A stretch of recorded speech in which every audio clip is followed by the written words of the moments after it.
ನಾರಾಯಣ ನಿನ್ನ ನಾಮದ ಸ್ಮರಣೆಯ ಸಾರಾಮೃತ ಎನ್ನ ಬಾಯಿಗೆ ಬರಲಿ.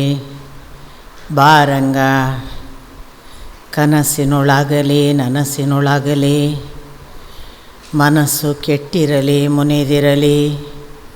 ಜನಕಜಾಪತಿ ನಿನ್ನ ಅಭೀಷ್ಟದ ಸ್ಮರಣೆಯ ಅಷ್ಟಾಕ್ಷರ ಮಂತ್ರ ಜಪಿಸುವ ಹಾಗೆ ಬಾರಂಗ.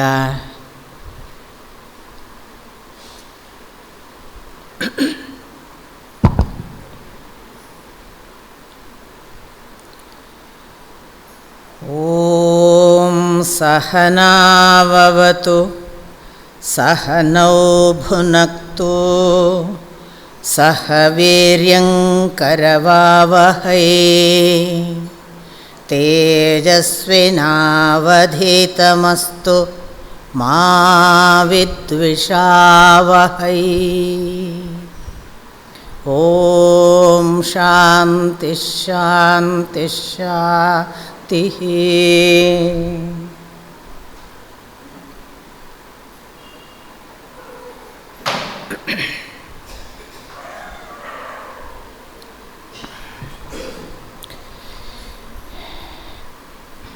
ಈ ಮಠದ ಶ್ರೀಕೃಷ್ಣನನ್ನು ಭಕ್ತಿಪೂರ್ವಕವಾಗಿ ಪೊಡಮುಟ್ಟು ಅವನ ಆಶೀರ್ವಾದ ಬೇಡುತ್ತಾ, ನಿರಂತರವಾಗಿ ನನ್ನನ್ನು ಕಾಯ್ದ ಶ್ರೀ ರಾಘವೇಂದ್ರ ಸ್ವಾಮಿಗಳನ್ನು ಕೂಡ ಪರಮ ಭಕ್ತಿಯಿಂದ ನಮಸ್ಕರಿಸಿ ಅವರ ಅನುಗ್ರಹವನ್ನು ಆಶಿಸ್ತಾ, ನೆರೆದಿರುವ ಎಲ್ಲ ಹಿರಿಕಿರಿಯ ಭಕ್ತರ ಪದತಲಕ್ಕೆ ಹಣೆ ಹಚ್ಚಿ ನಮಸ್ಕಾರ.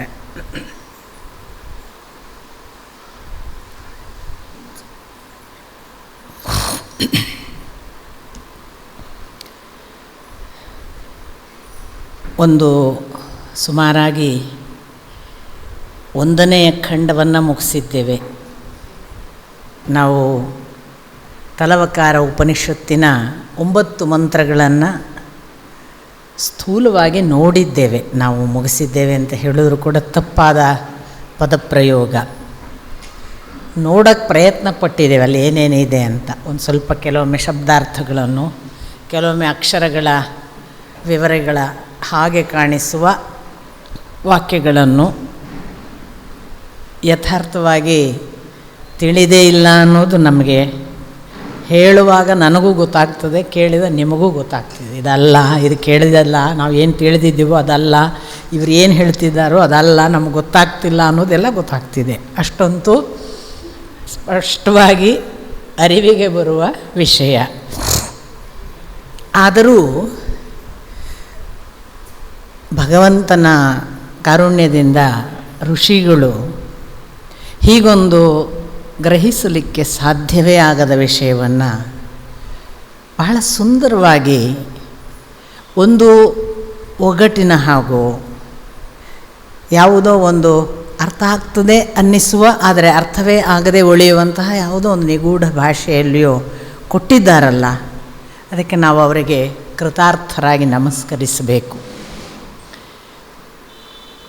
2 ರೀತಿಯಿಂದ ಹೇಗೆ ಸಿದ್ಧರಾಗುವುದು ಅಂತ ಆರಂಭದ ಶಾಂತಿ ಮಂತ್ರಗಳನ್ನು ಹೇಳುವಾಗಲೇ ನಾನು ಹೇಳಿದೆ.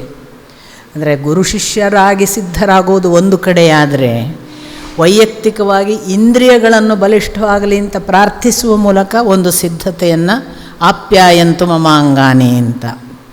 ಯಾಕೆ ಆ ಇಂದ್ರಿಯ ಪ್ರಾಬಲ್ಯವನ್ನು, ಇಂದ್ರಿಯ ಅರ್ಥಗಳನ್ನು, ಇಂದ್ರಿಯ ಶುದ್ಧತೆಯನ್ನು, ಇಂದ್ರಿಯಗಳ ಕುರಿತು ಅಷ್ಟು ಎಚ್ಚರವನ್ನು ಹೇಳಿದರು ಅಂತ ನಾವು ಗಮನಿಸಿದರೆ ಸ್ಪಷ್ಟವಾಗಿ ಗೊತ್ತಾಗುವ ವಿಷಯ ಏನು?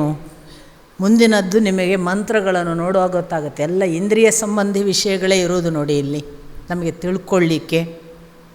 ಯಾವ ಯಾವ ಇಂದ್ರಿಯಗಳ ಮೂಲಕ ಭಗವಂತನನ್ನು ಹೇಗೆ ಹೇಗೆ ತಿಳಿಬೇಕು ಅನ್ನೋದೇ ಈ ಮಂತ್ರಗಳ ಉದ್ದೇಶ. ಆದದ್ರಿಂದ ಸ್ವಲ್ಪ ನಮಗೆ ಬಹುಶಃ ಅದಕ್ಕೆ ಆಪ್ಯಾಯಂತು ಮಮಾಂಗಾನಿ ಅನ್ನೋದನ್ನು ರಿಲೇಟ್ ಮಾಡ್ಬೋದು.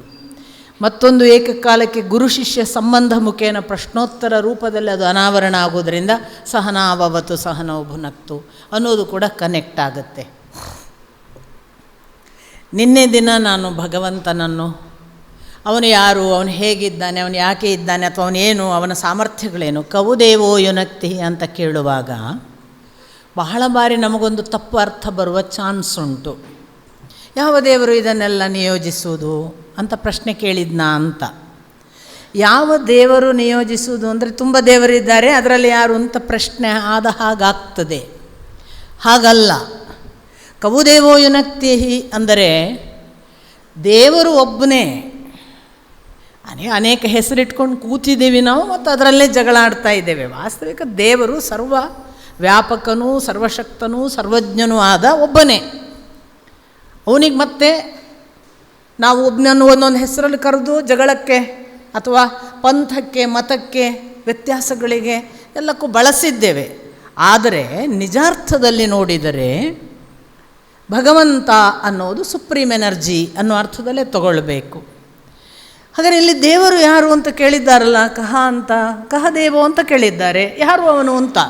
ಯಾರು ಅವನು ಅಂದರೆ ಅನ್ವಯ ಅರ್ಥ ಏನು ಅಂದರೆ ಏನು ಅವನ ಸಾಮರ್ಥ್ಯ,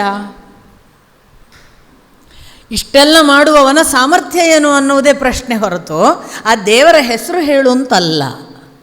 ದೇವರ ಹೆಸರಿನ ಹಿಂದೆ ಅಧ್ಯಾತ್ಮ ಜೀವಿಗಳು ಹೋಗುವುದೂ ಇಲ್ಲ. ನಿಮಗೆ ಗೊತ್ತಾಗುತ್ತೆ. ಇಡೀ ಉಪನಿಷತ್ತನ್ನು ನೀವು ಒಂದು ಸಾರಿ ಸುಮ್ಮನೆ ಕಣ್ಣಾಡಿಸಿ, ನಿಮಗೆ ದೇವರ ಹೆಸರುಗಳು ಬಹಳ ಕಡಿಮೆ ಸಿಗ್ತವೆ. ದೇವರ ಹೆಸರುಗಳ ಉಲ್ಲೇಖವೇ ಇಲ್ಲ ಅಲ್ಲಿ. ತತ್ ಅನ್ನೋದು, ಅಥವಾ ಅವನು ಅಹಂ ಅಂತ ಹೇಳೋದು, ಅಥವಾ ಇನ್ನು ಬಹಳ ಅಂದರೆ ಅವನನ್ನು ಬ್ರಹ್ಮ ಅಂದು ಬಿಡೋದು. ಬ್ರಹ್ಮ ಅನ್ನುವಾಗ ಅದು ಖಂಡಿತಕ್ಕೂ ನಾಮರೂಪ ವಿಶೇಷಣ ಅಲ್ಲ. ಬೃಹತಿ, ಯಾವುದು ಇದಕ್ಕಿಂತ ಇನ್ನೂ ದೊಡ್ಡದಿಲ್ಲವೋ ಅದು ಅನ್ನೋ ಅರ್ಥದಲ್ಲಿ ಉಪನಿಷತ್ತು ಥ್ರೂಔಟ್ ಬ್ರಹ್ಮ ಅಂದು ಬಿಡುತ್ತೆ. ಹಾಗಾಗಿ ದೇವರ ಹೆಸರಿನ ಹಿಂದೆ ಹೋಗುವ ಸಣ್ಣ ಚಾಪಲ್ಯ ತುಂಬ ದೇವರ ಹಸಿವನ್ನು ತಿಳಿದವರಿಗಿಲ್ಲ. ಅವರು ಅದರ ಹಿಂದೆ ಹೋಗೋದಿಲ್ಲ. ಇಲ್ಲಿ ಕೂಡ ನಿಮಗೆ ಗೊತ್ತಾಗ್ತಿದೆ, ಒಂದು ಬೃಹತ್ ತತ್ವ ಇದೆ, ಅದು ಬ್ರಹ್ಮ.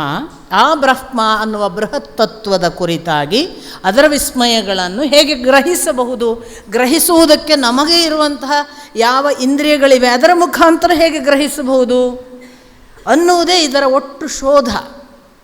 ಹಾಗಾಗಿ ಇದು ಕಿವಿಗೆ ಕಿವಿ, ಕಣ್ಣಿಗೆ ಕಣ್ಣು, ಇದು ಮಾತಿಗೆ ಮಾತು, ಇದು ಮನಸ್ಸಿಗೆ ಮನಸ್ಸು, ಇದು ಪ್ರಾಣಕ್ಕೆ ಪ್ರಾಣ ಅಂತ ಹೇಳುವಾಗ ಒಂದು ಕೊನೊಟೇಷನ್, ಒಂದು ಯಾವುದೋ ಒಂದು ಗೂಢವಾದ ಸಂಗತಿಯನ್ನು ಬಿಡಿಸುವುದಕ್ಕೆ ಪದಾರ್ಥವಾಗಿ ಕೊಟ್ಟ ಹಾಗೆ ಕೊಟ್ಟುಬಿಟ್ರು. ಕಣ್ಣಿಗೆ ಕಣ್ಣು, ಕಿವಿಗೆ ಕಿವಿ. ಕಣ್ಣಲ್ಲ ಅಂತ ಹೇಳಿದರು. ಇದು ಕಣ್ಣಲ್ಲ. ಮತ್ತು ಈ ಕಣ್ಣಿನೊಳಗೊಂದು ಕಣ್ಣು ಅಂತ. ಈ ಕಿವಿ ಅಲ್ಲ, ಕಿವಿಯ ಒಳಗೊಂದು ಕಿವಿ. ಈ ಮನಸ್ಸಲ್ಲ, ಮನಸ್ಸಿನ ಒಳಗೊಂದು ನಡೆಸುವ ಮನಸ್ಸಿನ ಸಂಚಾಲಕ ಶಕ್ತಿ. ಹಾಗೆ ಪ್ರತಿಯೊಂದು ಹೇಳುವಾಗ ಪ್ರಾಣವಲ್ಲ, ಪ್ರಾಣಕ್ಕೆ ಉಸಿರು ಕೊಟ್ಟವನು. ಇದು ಎಲ್ಲವೂ ಕೂಡ ಹೇಗೆ ಅಂದರೆ ನಮ್ಮನ್ನು, ನಾನು ನಿನ್ನೆ ದಿನ ನಿಮಗೆ ಹೇಳಿದೆ, ನಾವು ಹೊರಗೆ ನೋಡಿ ನೋಡಿ ಬೇಕಾದಷ್ಟು ಟೈಮ್ ಪಾಸ್ ಮಾಡಿದ್ದೇವೆ. ಸ್ವಲ್ಪ ನೋಡಿ, ಒಳಗೆ ನೋಡಿ. ಕಣ್ಣಿನ ಕಣ್ಣು ಅಂತಂದಾಗ ನೀವು ಹೊರಗೆ ಹುಡುಕ್ಲಿಕ್ಕೆ ಆಗೋದೇ ಇಲ್ಲ. ನೋಡಿ, ಕಣ್ಣಿನ ಕಣ್ಣು ಯಾರು ಅಂತ ಮುಚ್ಚಬೇಕಾಗತ್ತೆ. ಕಣ್ಣಿನ ಕಣ್ಣು ಅಂತ ಹೇಳ್ತಿದ್ದಾರೆ. ಈ ಕಣ್ಣಿಗೆ ಕಣ್ಣು ಯಾರಪ್ಪ? ಕನ್ನಡಿಯಲ್ಲಿ ಹೋಗಿ ನೋಡೋದಾ? ಹೊರಗುಂಟಾ? ಅಲ್ಲ ಅಂತ ಗೊತ್ತಿರುತ್ತೆ. ಆದ್ದರಿಂದ ಕಣ್ಣಿಗೆ ಕಣ್ಣು ಯಾರು ಅಂತ ಕಣ್ಣು ಮುಚ್ಚಬೇಕಾಗತ್ತೆ. ಕಿವಿಗೆ ಕಿವಿ ಯಾರು ಅಂತ ಗೊತ್ತಿರುವ ಮಾತುಗಳನ್ನು, ಶಬ್ದಗಳನ್ನು ಮೀರಿದ ಒಂದು ಮೌನಕ್ಕೆ ಕಿವಿಯನ್ನು ಕರ್ಕೊಂಡು ಹೋಗಬೇಕಾಗತ್ತೆ. ಕಿವಿಯ ಒಳಗೊಂದು ಮೌನಕ್ಕೆ ಹೋದರೇ ಕಿವಿಯ ಕಿವಿ ಯಾರು ಅಂತ ಗೊತ್ತಾಗೋದು. ಕಿವಿಯ ಕಿವಿ ಯಾರು ಗೊತ್ತಾ? ನಿಜವಾಗಿ ನಿಮಗೆ ಸ್ಪಷ್ಟವಾಗಿ ಕಿವಿಯ ಕಿವಿ ಗೊತ್ತಾಗಬೇಕಾದ್ರೆ ಹೊರಗಿನ ಶಬ್ದಗಳಲ್ಲ, ಹೊರಗೆ ನೀವು ಕೇಳುವ ಯಾವುದೋ ಉತ್ತರಗಳಲ್ಲ, ಹೊರಗೆ ನಿಮಗೆ ಯಾರೋ ಹೇಳುವ ಏನೋ ಮಾತಲ್ಲ, ಹೊರಗಿನ ಯಾವುದೂ ಅಲ್ಲದ ಕಣ್ಮುಚ್ಚಿ ಕಿವಿಯೂ ಮುಚ್ಚಿ ಹೊರಗಿನದಕ್ಕೆ ಮುಚ್ಚಿದಾಗ ಕಿವಿಗೆ ಒಳಗಿಂದ ಒಂದು ಕೇಳುತ್ತಲ್ಲದು ಅಂತರ್ಯಾಮಿಯ ಮಾತು. ಅದು ಅವನು, ಆ ಕಿವಿ ಅದನ್ನು ಕೇಳಿಸ್ತಾನೆ ನೋಡಿ ನಮಗೆ. ಅವನು ಒಳಗಿನ ಆ ಮಾತನ್ನು ಕೇಳಿಸ್ತಾನೆ ನೋಡಿ, ಅದು. ಹೀಗೆ ಒಂದು ರೂಟಿಗೆ ಹೋಗುವ ಪ್ರಕ್ರಿಯೆಯನ್ನು ಈ ಇಡೀ ನಾನು ನಿನ್ನೆ ದಿನ ನಿಮಗೆ ವಿವರಿಸಿದಾಗ ಅರ್ಥ ಆಗಿರ್ಬೋದು, ಅನುಭವಕ್ಕೆ ಬಂದಿರ್ಬೋದು. ನಾವು ಎಲ್ಲೋ ರೂಟ್ ಬಿಟ್ಟು ಹೊರಟರೆ ನಾವು ಅತಂತ್ರ. ಅದಕ್ಕೆ ಅಸ್ಮಾತ್ ಲೋಕಾತ್ ಅಮೃತಾಭವಂತಿ, ಯಾವಾಗ ಪ್ರೇತ್ಯ ಇದರ ಆಚೆಗೆ ಹೋದವನಿಗೆ ಅದು ಅಮೃತತ್ವವನ್ನು ಉಂಟು ಮಾಡ್ತದೆ. ಸೊ ಈ ರೂಟಿಗೆ ಹೋಗುವುದೇ ನಾವು ಈ ಹೊರಗಿನ ಸಂಗತಿಗಳಿಂದ ಕಳಚಿಕೊಳ್ಳೋದು. ನಮಗೀಗ ನೋಡಿ, ನಾವು ತುಂಬ ಡಿಸ್ಟರ್ಬ್ಡ್. ನಮ್ಮ ಜಗತ್ತಿನ ಎಲ್ಲರನ್ನು ನೀವು ನೋಡಿ, ಪ್ರತಿಯೊಬ್ಬರಿಗೂ ಮಂಡೆ ತುಂಬ ಕಿರಿಕಿರಿಗಳು. ಶಾಂತ ಇಲ್ಲ ನಾವು. ಈ ಶಾಂತಿಗೆ ಇದನ್ನು ಪ್ರಯತ್ನ ಪಡಿ ಅನ್ನುವುದೇ ಶಾಂತಿ ಅಂದರೆ ಏನು ಅನ್ನೋದನ್ನು ನಾನು ಮೊನ್ನೆ ದಿನ ಎಕ್ಸ್ಪ್ಲೇನ್ ಮಾಡಿದ್ದೇನೆ ನಿಮಗೆ. ಇದು ಭಗವಂತನ ಸಮೀಪ ಇರುವ ಅವಸ್ಥೆ ಅಂತ. ಸೊ ಇದೆಲ್ಲಕ್ಕೂ ಪೂರಕವಾಗಿ ನಮ್ಮ ಶಾಂತಿಯನ್ನು ಕದ್ದದ್ದು ಅಥವಾ ನಾಶ ಮಾಡಿದ್ದು ಯಾವುದು ಕೇಳಿದರೆ ನಮ್ಮ ಇಂದ್ರಿಯಗಳು, ಅಥವಾ ನಮ್ಮ ಕಣ್ಣು, ನಮ್ಮ ಕಿವಿ, ನಮ್ಮ ಯಾವ ಮನಸ್ಸು ಇದೆ ಇವುಗಳು. ಇದನ್ನು ನಾವು ಕಣ್ಣು ಕಿವಿ ಮನಸ್ಸುಗಳನ್ನು ಹೇಗೆ ಮಾಡಿ ಈ ಶಾಂತಿಯ ಹತ್ರ ತರುವುದು? ಹೊರಗಿನ ಗದ್ದಲಗಳಿಂದ ಒಳಗೆ ತಂದರೆ ಮೊದಲನೆಯ ಸ್ಟೆಪ್ ಆಗಬಹುದು. ಈ ಒಳಗೆ ತಂದ ಮೇಲೆ ಏನು, ಆಮೇಲೆ ಏನು ಗೊತ್ತಾ ಗಮ್ಮತ್ತು? ಕಣ್ಣು ಕೇಳುತ್ತೆ, ಕಿವಿ ನೋಡುತ್ತೆ. ಅರ್ಥ ಆಗುತ್ತೆ ಅಂತ ಅಂದ್ಕೊಳ್ತೀನಿ ನಾನು ಈ ಭಾಷೆ. ಕಣ್ಣು ಕೇಳುತ್ತೆ, ಕಿವಿ ನೋಡುತ್ತೆ. ಕೃತಿ ಬದಲಾಯಿತು. ಅದರ ಕೃತಿ ಏನಿತ್ತು, ಕಣ್ಣು ನೋಡುವುದಲ್ಲ ಅದರ ಕೆಲಸ, ಅದು ನೋಡುವುದಲ್ಲ ಅದು ಕೇಳಕ್ಕೆ ಶುರು ಮಾಡ್ತದೆ ಅಂತ. ಕಿವಿ ಕೇಳುವುದು ಅದರ ಕೆಲಸ, ಅದಕ್ಕೆ ಕಾಣಕ್ಕೆ ಶುರುವಾಗ್ತದೆ, ಕಿವಿಗೆ ಕಾಣ್ತದೆ. ಇದನ್ನು ನೀವು ಖಂಡಿತ ನಿಮ್ಮ ಜೀವನದಲ್ಲಿ ಕೂಡ ಅನುಭವಿಸಬಹುದು. ಕಿವಿಗೆ ಕಾಣ್ತದೆ. ನಾನು ಈ ಮಾತು ಹೇಳುವಾಗ ನೀವು ನಿಮ್ಮ ಅನುಭವಗಳನ್ನು ಯಾವುದನ್ನಾದರೂ ಟ್ಯಾಲಿ ಮಾಡಿ ನೋಡ್ಬೋದು. ಈಗ ನೋಡಿ, ಉದಾಹರಣೆಗೆ ನಿಮಗೆ ಅತ್ಯಂತ ಪ್ರಿಯವಾದ ಒಬ್ಬರಿದ್ದಾರೆ ಅಂದ್ಕೊಳ್ಳಿ. ಜೀವನದಲ್ಲಿ ನಿಮಗೆ ಅತ್ಯಂತ ಪ್ರಿಯವಾದವರು ನೀವು ನಿಮ್ಮ ಸಮೀಪದಲ್ಲಿಲ್ಲ. ಅವರನ್ನು ಜೀವ ಕೊಟ್ಟು ನೆನೆಯುತ್ತಿದ್ದೀರಿ, ನಿಮಗೆ ನಿದ್ದೆ ಬರ್ತಿಲ್ಲ. ಒಂದು ಸಣ್ಣ ನಿದ್ದೆಗೆ ಹೋದ ಹಾಗೆ ಆದಾಗ ಅವರ ಧ್ವನಿ ಒಂದು ನಮ್ಮನ್ನು ಕರೆಯಿತು ಅಂತ ಇಟ್ಕೊಳ್ಳಿ. ನಮ್ಮನ್ನು ಪ್ರೀತಿಯಿಂದ ಕರೆಯಿತು, ನಮ್ಮ ಹೆಸರನ್ನು. ನಿಮಗೆ ಆಗ ಧ್ವನಿ ಕೇಳುವುದಿಲ್ಲ, ಅವರು ಕಾಣ್ತಾರೆ. ಇದು ಕಿವಿಗೆ ಕಾಣುವ ಸ್ಥಿತಿ ಬರುವುದು ಅಂತ. ಇಂಟೆನ್ಸಿಟಿ ಎಷ್ಟು ಡೀಪ್ ಆಗ್ತದೆ ಅಷ್ಟು ಇಂದ್ರಿಯತ್ವದ ಅದರ ಕೆಲಸಗಳ ಆಚೆಗೆ ಹೋಗ್ತದೆ. ಅದನ್ನೇ ಅವನು ಹೇಳ್ತಿರೋದು, ಋಷಿ ಕಿವಿಯ ಕಿವಿಯಾಗು, ಕಣ್ಣಿನ ಕಣ್ಣಾಗು, ಮನಸ್ಸಿನ ಮನಸ್ಸಾಗು, ಪ್ರಾಣದ ಉಸಿರಾಗು. ಅದು ಯಾವುದು? ಅದು ಪ್ರಾಣದ ಉಸಿರು ಪ್ರಾಣದಲ್ಲಿ ಅಲ್ಲ. ಪ್ರಾಣಕ್ಕೊಂದು ಪ್ರಾಣ ಕೊಡುವ ಚಾಲನ ಶಕ್ತಿ ಇದೆಯಲ್ಲ ಅದು. ಕಣ್ಣಿಗೆ ಕಣ್ಣು ಕೊಡುವುದು ಕಣ್ಣಿನ ಈ ಹೊರಗಿನ ಗೋಲಿಗಳಲ್ಲ. ಈ ಹೊರಗಿನ ಗೋಲಿಗಳ ಒಳಗೊಂದು ಶಕ್ತಿ ಕೊಡುವ ಶಕ್ತಿ ಆಗಿ ಆ ಭಗವತ್ ತತ್ವ ಇದೆಯಲ್ಲ ಅದು. ಹೀಗೆ ಅದನ್ನು ಹೊರಗಿನ ಸಂಗತಿಗಳಿಂದ ಹೀಗೊಂದು ಒಳಮುಖ ಮಾಡುವ ಪ್ರಕ್ರಿಯೆಯನ್ನು ಅವರು ಸೂಚಿಸ್ತಾ ಇಷ್ಟೆಲ್ಲ ಮಾಡಿದಾಗಲೂ ಕೂಡ ಯದ್ವಾಚ ಅನಭ್ಯುದಿತಂ ಏನ ವಾಗಭ್ಯುದ್ಯತೆ ಅಂತ ಪುನಃ ಶುರು ಮಾಡ್ತಾರೆ. ಮಾತು ಇದನ್ನು ವ್ಯಕ್ತಪಡಿಸುವುದಿಲ್ಲ. ಯಾಕೆ? ನಾನು ಈಗಾಗಲೇ ಹೇಳಿದ್ದರಿಂದ ಇದು ವಾಚಕ್ಕೆ ವಾಚ ಅಥವಾ ವಾಕ್ಕಿಗೆ ವಾಕ್ಕಿದು. ಆದ್ದರಿಂದ ಏನ ವಾಗಭ್ಯುದಿತಂ, ಯಾವ ವಾಕ್ ಯಾವುದರಿಂದ ಉಂಟಾಗುತ್ತದೋ ಅಥವಾ ವ್ಯಕ್ತವಾಗುತ್ತದೋ ಅದು. ನಿನ್ನೆ ದಿನವೂ ನಾನು ಇದನ್ನು ಹೇಳಿದೆ. ಇದು ವಾಕ್ ವ್ಯಕ್ತಪಡಿಸುವ ವಾಕ್ ಅಲ್ಲ. ಮತ್ತು ವಾಕ್ ವ್ಯಕ್ತಪಡಿಸುವುದಕ್ಕೆ ಯಾವುದು ಕಾರಣವೋ ಅದು. ಯದ್ವಾಚ ಅನಭ್ಯುದಿತಂ ಏನ ವಾಕ್ ಅಭ್ಯುದ್ಯತೆ, ಯಾವುದರಿಂದ ವಾಕ್ ಉಂಟಾಗುತ್ತದಲ್ಲ ಅದು ಕಾರಣವೇ ಹೊರತು ವಾಕ್ ಇದರಿಂದ ಉಂಟಾಗಲಿಲ್ಲ ಅಥವಾ ವಾಕಿನಿಂದ ನಮಗೆಲ್ಲವೂ ಗೊತ್ತಾಯಿತು ಅಂತ ನಾವು ಭಾವಿಸಿದರೆ ತಪ್ಪು. ವಾಕಿನಿಂದ ಇದು ತಿಳಿಯುವುದಿಲ್ಲ. ವಾಕ್ ಇದರಿಂದ ಉಂಟಾಗುತ್ತದೆ ಅಂತ ತಿಳಿ. ಅದಕ್ಕೇನೆ ಈ ಭಗವಂತನನ್ನು ಆತ್ಮನನ್ನು ತಿಳಿಯುವುದರ ಬಗ್ಗೆ ನೀನು ಬಹಳ ಪ್ರವಚನದಿಂದ ಇವನನ್ನು ತಿಳಿಯಲಾಗುವುದಿಲ್ಲ ಅಂತ ಉಪನಿಷತ್ತೇ ಹೇಳುತ್ತೆ ಮುಂಡಕದಲ್ಲಿ. ನೀನು ಬಹಳ ಮಾತಿನಿಂದ ಇದನ್ನು ತಿಳಿಯಲಿಕ್ಕಾಗುವುದಿಲ್ಲ. ಮತ್ತು ನಾ ಬಹೂನಾಂ ಶ್ರುತಂ, ತುಂಬ ಕೇಳುವುದರಿಂದಲೂ ನಿನಗೆ ತಿಳಿಯಲಿಕ್ಕಾಗುವುದಿಲ್ಲ. ಯಾಕೆ ಅಂದರೆ ನೀನು ಈ ಮಾತೇ ಭಗವಂತ ಅಂತ ಎಣಿಸಿಬಿಡ್ತಿ. ಅಲ್ಲ, ಮಾತು ಭಗವಂತನಲ್ಲ, ಮಾತು ಉಂಟಾಗುವುದಕ್ಕೆ ಕಾರಣವಾದವನು ಭಗವಂತ. ನೀನು ಹೊರಗಿನ ಮಾತಿಗೆ ಜೋತು ಬೀಳಬೇಡ. ಹಾಗಾಗಿ ಇದನ್ನು ಪ್ರವಚನದಿಂದ ನೀನು ತಿಳಿಯಲಾರೆ. ನ ಬಹೂನಾಂ ಶ್ರುತಂ, ಇದನ್ನು ಬಹಳ ಕೇಳುವುದರಿಂದ ನೀನು ತಿಳಿಯಲಾರೆ.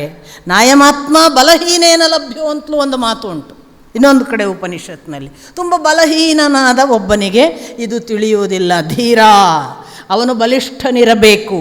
ಯಾವುದರಲ್ಲಿ ಬಲಿಷ್ಠ? ಧೀಯಲ್ಲಿ ರಮಿಸುವ ಸಂಪೂರ್ಣ ತಾಕತ್ತಿರಬೇಕು. ಅನೇಕರಿಗುಂಟು, ನಮ್ಗೆ ಸರೆಂಡರ್ ಆಗಬೇಕಂತಿದೆ, ನಾವು ಸರೆಂಡರ್ ಆಗಬೇಕು ಅಂತ ಭಾವಿಸ್ತೇವೆ. ಧೀರನಿಗೆ ಮಾತ್ರ ಅದು. ನಾನು ಬಹಳ ಬಾರಿ ಇದನ್ನು ಹೆದರಿಸ್ತೇನೆ ಅಂತ ಅಂದ್ಕೊಳ್ಬೇಡಿ. ಅಧ್ಯಾತ್ಮ ಬಹಳ ಬೆಂಕಿಗೆ ಹಾರುವ ಕೆಲಸ. ಕರೆಂಟನ್ನು, ಲೈವ್ ಕರೆಂಟನ್ನು ಟ್ರಾನ್ಸ್ಫಾರ್ಮರ್ ಹತ್ರ ಹೋಗಿ ಹಿಡಿಯೋ ಧೈರ್ಯ ಇದ್ದರೆ ಬನ್ನಿ ಅಂತಲೇ ಯು ಜಿ ಕೃಷ್ಣಮೂರ್ತಿ ಅದಕ್ಕೆ ಹೇಳೋದು, if you are really courageous come with me ಅಂತ. ಯಾಕೆ? It is nothing but holding the live wire. ನಿನಗೆ ಪೂರ್ತಿ ಸಂಚಲನವಾಗ್ತಿರುವ ವಿದ್ಯುತ್ ಪ್ರವಾಹದ ವಯರನ್ನು ಹಿಡಿಯುವ ತಾಕತ್ತಿದೆಯಾ? ಬಾ. ಹಾಗಾಗಿ ಭಾಳ ಆಟ ಆಡಬಾರ್ದು. ಅಧ್ಯಾತ್ಮದ ವಿಷಯದಲ್ಲಿ ಹಸಿವಿನ ಕೂಗಿಟ್ಟುಕೊಳ್ಳುವ ಮಗುವಿನ ಅವಸ್ಥೆಯನ್ನು ಕಾಯ್ಕೊಳ್ಳಬೇಕು. ನಾನು ದುರಹಂಕಾರದಿಂದ ಈ ಮಾತು ಹೇಳೋದಲ್ಲ, ಬಹಳ ಏಟು ಬೀಳ್ತವೆ, ಅನುಭವಿಸಿ ಹೇಳೋದು. ತುಂಬ ಮಗುವಿನ ಕ್ರೈ ಬೇಕು ಅಷ್ಟೇ. ನನಗೆ ಇದು ಸಾಧ್ಯವಾಗಲಿ ಅನ್ನೋ ಅಳು ಮಾತ್ರ. ಅವರಿಗಾಗಿದೆ, ನಮ್ಗೆ ಯಾಕಾಗಲ್ಲ, ನಾವು ಸರೆಂಡರ್ ಆಗಬೇಕು, ನಮಗೊಂದು ಗುರು ಸಿಗಬೇಕು, ಈ ಫೈಟಿಗೆ ಹೋಗಬಾರ್ದು. ಉಳಿದ ಜಗತ್ತಿನಲ್ಲಿ ಸಾಕಷ್ಟು ಫೈಟ್ ಇದೆ, ಅಟ್ಲೀಸ್ಟ್ ಇದನ್ನಾದರೂ ಫೈಟ್ನ ಒಳಗೆ ತರಬೇಡಿ. ಇದು ಕಾಂಪಿಟೇಟಿವ್ ವರ್ಲ್ಡ್ ಅಲ್ಲ. ಇದು ಕಾಂಪಿಟೇಷನ್ಗೆ ಹೋಗ್ತೀನಿ, ನಾನು ಅವರಿಗಾಗಿದೆ, ನನಗೆ ಯಾಕಾಗಲ್ಲ, ಅವ್ರು ಮಾತ್ರ ಯಾಕೆ ಗೆದ್ದರು, ನನಗೆ ಈ ಭಾವವೇ ಬರಬಾರ್ದು. ಯಾಕೆಂದರೆ ನಾನು ಈಗಾಗಲೇ ಹೇಳಿದ ಹಾಗೆ ಭಗವಂತನ ಕಾರುಣ್ಯ ಇಲ್ಲದೆ, ಅನುಗ್ರಹ ಇಲ್ಲದೆ ನೀವು ಎಷ್ಟು ಲಾಗ ಹೊಡೆದ್ರೂ ಆಗಲ್ಲ, ಸೋತು ಸುಣ್ಣಾಗಿ ಹೋಗ್ಬಿಡ್ತೀವಿ. ಅವನು ಮನಸ್ಸು ಮಾಡದೆ ಏನೂ ಆಗಲ್ಲ. ಆದ್ದರಿಂದ ಅಳುವ ಮಗು ಅಮ್ಮ ಬರೋರೆಗೆ ಅಳುತ್ತಲ್ಲ, ಅದಕ್ಕೆ ಉಳಿದದೇನೂ ಗೊತ್ತಿರೋದಿಲ್ಲ. ಅದು ನನಗೆ ಇದಾಗಬೇಕು ಏನೂ ಗೊತ್ತಿಲ್ಲ, ಅದಕ್ಕೆ ಹಸಿವಾಗಿದೆ ಅಳುತ್ತೆ. ಆ ಹಸಿವು ಮತ್ತು ಆ ಅಳು ಎರಡೇ ಸಾಕು, ಬೇರೆ ಏನೂ ಕ್ವಾಲಿಫಿಕೇಷನ್ ಬೇಡ ಈ ಅಧ್ಯಾತ್ಮ ಪಥಕ್ಕೆ. ಇದೆರಡೇ. ನನಗೆ ತುಂಬ ಅವನು ಬೇಕು ಅನ್ನುವ ಹಸಿವು ಮತ್ತು ಅವನು ನನ್ನ ಹತ್ರ ಬರ್ತಾನೆ ಅನ್ನುವ ಅಳು, ಬರಲೇಬೇಕು ಅನ್ನೋ ಅಳು, ಎರಡೂ ಸಾಕು. ಅದು ಬಿಟ್ಟು ನಾವೇನು ಮಾಡಿದರೆ ಬರ್ತಾನೆ, ನಾವು ಹೀಗೆ ಮಾಡೋಣ, ಅದಕ್ಕೇ ಸರ್ವಾರಂಭ ಪರಿತ್ಯಾಗಿ ನನಗೆ ಇಷ್ಟ ಅಂತ ಕೃಷ್ಣ ಹೇಳಿದ್ದು. ನಾನೇನೋ ಇನಿಷಿಯೇಟ್ ಮಾಡ್ತೀನಿ ಅಂತ ಹೋಗಬಾರ್ದು. ಸರ್ವ ಆರಂಭ ಪರಿತ್ಯಾಗಿ, ನಾನಾಗಿ ಏನು ಮಾಡಲ್ಲ, ಅವ ಆರಂಭ ಮಾಡಲಿ.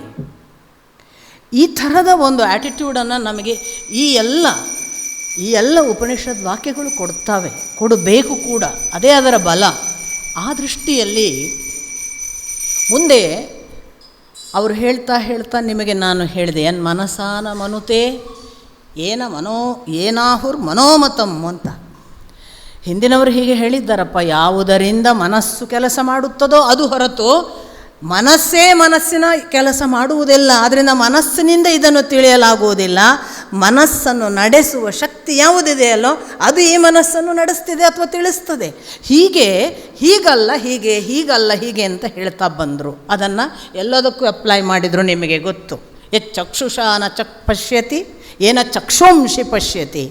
ಕಣ್ಣು ಕಾಣುವುದಲ್ಲ, ಕಣ್ಣು ಕಾಣುವುದು ಇದರಿಂದ, ಅಥವಾ ಕಣ್ಣಿಗೆ ಕಾಣುವ ಶಕ್ತಿ ಬರುವುದು ಇದರಿಂದ, ಅಥವಾ ಕಣ್ಣು ಇದನ್ನು ಕಾಣಿಸುವುದಕ್ಕೆ ಕಣ್ಣಿನ ನೆರವು ಬೇಡ. ಹಾಗಾಗಿ ಕಣ್ಣು ಇದ್ದವನಿಗೆ ಇದು ಕಾಣ್ತದೆ ಅಂತ ಏನಾದರೂ ನಮಗೆ ಭ್ರಮೆ ಇದ್ದರೆ, ದೀರ್ಘತಮಸ್ ಅಂತ ಬಹಳ ದೊಡ್ಡ ಋಷಿ, ಪುರಾಣದಲ್ಲಿ ಅವನಷ್ಟು ಅದ್ಭುತವಾಗಿ ದೇವರನ್ನು ನೋಡಿದವನಿಲ್ಲ. ಪಾಪ ದೀರ್ಘತಮಸ್ಸು ಕಣ್ಣು ಕುರುಡಾದದ್ದು ಅಪ್ಪನ ಶಾಪ. ಆದರೆ ದೀರ್ಘತಮಸ್ಸು ಕಂಡ ಒಂದು ದೃಶ್ಯವನ್ನು ಒಂದು ದಿನ ತಾನು ಹೇಗೆ ಭಗವಂತನನ್ನು ಕಂಡೆ ಅಂತ ಹೇಳ್ತಾನೆ. ಕಣ್ಣಿದ್ದವನಿಗೆ ಕಾಣಲಿಕ್ಕಿಲ್ಲ. ಅವನು ಹೇಳ್ತಾನೆ, ಬೆಳ್ಳಗಿನ ಬಹಳ ದೊಡ್ಡ ಬೆಟ್ಟದಲ್ಲಿ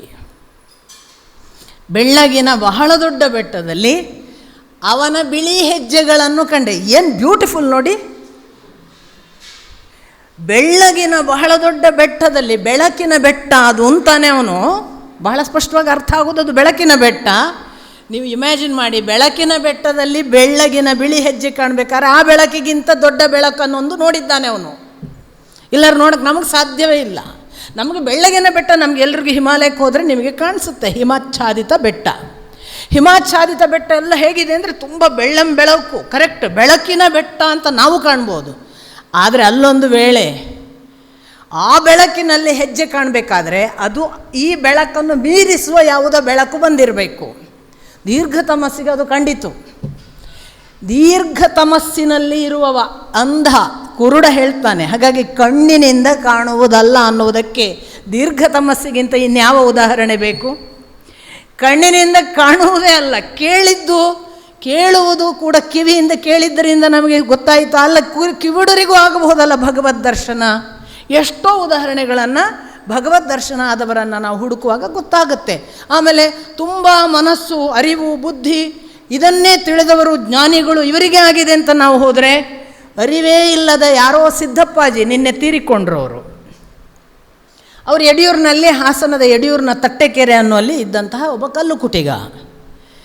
ಅರಿವಿನ ಭಾಗ ಅಂತ ನಾವು ಯಾವುದನ್ನು ಜ್ಞಾನ ಮಾರ್ಗ ಅಂತ ತಿಳಿತೇವೆ, ಏನನ್ನು ಓದಿದ್ದಾರೆ, ಓದುವುದರ ಮೂಲಕ ಏನೋ ಅಲ್ಲ, ಅವರದಲ್ಲ, ಅವರು ಕಲ್ಲು ಕುಟಿಗ ವಾಸ್ತವಿಕ. ಆದರೆ ಅವರು ಏನೇನೋ ಹೇಳ್ತಿದ್ರು, ಅವರಿಗೆ ಮಂತ್ರಗಳೆಲ್ಲ ತಾನಾಗಿ ಏನನ್ನೋ ಅವರು ಸ್ಫುರಣ ಆದ ಹಾಗೆ ಮಾತಾಡ್ತಿದ್ರು. ಭಗವದ್ಗೀತೆ ಶ್ಲೋಕಗಳೆಲ್ಲ ಅವರು ಪಟ ಹೇಳ್ತಿದ್ರು. ನಾವು ಒಂದು ಸರಿ ಕೇಳಿದ್ದೆ ಅವರಿಗೆ, ನಿಮ್ಮ ಭಗವದ್ಗೀತೆ ಶ್ಲೋಕ ಎಲ್ಲ ಎಲ್ಲಿಂದ ಕಲ್ತ್ರಿ? ಏನೋ ಯಪ್ಪ ಅಲ್ಲಿಂದ ಕೇಳ್ತೈತೆ ನಾನು ಹೇಳ್ತೇನೆ, ಅಲ್ಲೈತೆ ಅದು ಕೇಳ್ತೈತೆ ನಾನು ಹೇಳ್ತೇನೆ ಅಂದರು ಅವರು. ಅಂದರೆ ಏನೋ ಕೇಳುವುದಕ್ಕೆ ವೇವ್ ಲೆಂತ್ ಟ್ಯೂನ್ ಆದರೆ ನಿಮ್ಮ ಈ ಕಿವಿ ಅಲ್ಲದ ಯಾವುದಕ್ಕೋ ಕಿವಿಗೆ ಒಂದು ಶಕ್ತಿ ಬಂದರೆ ಅದು ಅದಕ್ಕೆ ಕನೆಕ್ಟ್ ಆಗ್ತದೆ. ಹೀಗೆ ಪ್ರತಿಯೊಂದು ಕೂಡ ಯಾವ ಕಣ್ಣಿನಿಂದ ನೋಡದೆ ಅವನನ್ನು ಕಾಣಬಹುದು, ಕಿವಿಯಿಂದ ಕೇಳದೆ ಅವನನ್ನು ತಿಳಿಯಬಹುದು, ಮನಸ್ಸಿನ ಅರಿವಿನ ಮಾರ್ಗವಲ್ಲದೆ ಅವನನ್ನು ತಿಳಿಯಬಹುದು. ಯಾಕಂದರೆ ನಾವು ಯಾವುದನ್ನು ಮನಸ್ಸು ಅಂತ ಎಣಿಸಿದ್ದೇವೆ, ಯಾವುದು ಕಣ್ಣು ಅಂತ ಎಣಿಸಿದ್ದೆ, ಯಾವುದು ಬುದ್ಧಿ ಅಂತ ನಾವು ಭಾವಿಸಿದ್ದೇವೆ, ಯಾವುದು ನಮ್ಮ ಕಿವಿ ಅಥವಾ ನಾವು ಯಾವ ಇಂದ್ರಿಯಗಳಿಗೆಲ್ಲ ಪ್ರಾಣ ಉಸಿರು ಅಂತ ಎಲ್ಲ ಭಾವಿಸ್ತೇವೆ, ಇದು ಯಾವುದೂ ಅಲ್ಲದ ಅವನು ಹೇಗೂ ಎಲ್ಲೂ ಯಾರಿಗೂ ಪ್ರಕಟ ಆಗಬಹುದು. ಆದ್ದರಿಂದಲೇ ನಿಮಗೆ ಎಲ್ಲ ಕಡೆ ಒಂದು ಡಿಸ್ಪ್ಯಾರಿಟಿ ಕಾಣಬಹುದು ಜಗತ್ತಿನಲ್ಲಿ. ಅಧ್ಯಾತ್ಮದಲ್ಲಿ ಡಿಸ್ಪ್ಯಾರಿಟಿ ಇಲ್ಲ. ಅಧ್ಯಾತ್ಮದಲ್ಲಿ ಒಬ್ಬ ಹೆಣ್ಣಿಗೆ ದೇವರು ಕಾಣಬಹುದು, ಅಧ್ಯಾತ್ಮದಲ್ಲಿ ಲಿಂಗಭೇದ ಇಲ್ಲ. ಅಧ್ಯಾತ್ಮದಲ್ಲಿ ಭಗವಂತ ಯಾರೂ ಅಲ್ಲದ ಒಬ್ಬ ಬಡವನಿಗೆ ಕಾಣಬಹುದು, ಅವನಿಗೆ ಶ್ರೀಮಂತ ಬಡವ ಭೇದವಿಲ್ಲ. ಅಧ್ಯಾತ್ಮದಲ್ಲಿ ನಾವು ಯಾವುದನ್ನು ಎಲ್ಲೆಲ್ಲ ಏನೇನು ಕ್ವಾಲಿಫಿಕೇಷನ್ಸ್ ಹೇಳಿದ ಬಹಳ ತಿಳಿದವನು ಅವನಿಗೆ ಕಾಣಿಸದೇ ಇರಬಹುದು. ತುಂಬ ತಿಳ್ಕೊಂಡಿದ್ದಾನೆ ಕಣಯ್ಯ, ಅವನು ಏನು ಬೇಕಾದ ಕೇಳು ಗೊತ್ತಿದೆ, ಅವನಿಗೆ ಭಗವಂತ ಗೊತ್ತೇ ಇಲ್ಲದೇ ಇರಬಹುದು. ಹೀಗೆ ಜಗತ್ತಿನಲ್ಲಿ ಸಮಾನತೆ ಅಂತ ನಾವು ಭಾವಿಸಿದರೆ, ಅಥವಾ ಯಾವುದನ್ನು ನಾವು ಏನು ಇನ್ನು ಒಬ್ಬನಿಗೂ ಭೇದವಿಲ್ಲದೆ ಒಂದನ್ನು ಸಿಗುವಂತಹ ಲೋಕ ಉಂಟು ಅಂತ ಹೇಳಿದರೆ ಅದು ಅಧ್ಯಾತ್ಮ ಲೋಕ, ಅಲ್ಲಿ ಮಾತ್ರ. ಹಾಗಾಗಿ ಈ ಆತ್ಮಕ್ಕೆ ಅಂಥದ್ದೊಂದು ಪರಮಶಕ್ತಿಯನ್ನು ಕೊಡುವುದಕ್ಕೆ ಕಾರಣ ಅವನು ಇದರೆಲ್ಲದರ ಒಳಗೆ ಎಲ್ಲರಲ್ಲೂ ಇರುವುದರಿಂದ ಮತ್ತು ಅಷ್ಟು ಕರುಣಾಮಯಿ ಇರುವುದರಿಂದ ಅವನಿಗೆ ಅಷ್ಟು ಕಾರುಣ್ಯ ತನ್ನ ಸೃಷ್ಟಿಯ ಬಗ್ಗೆ.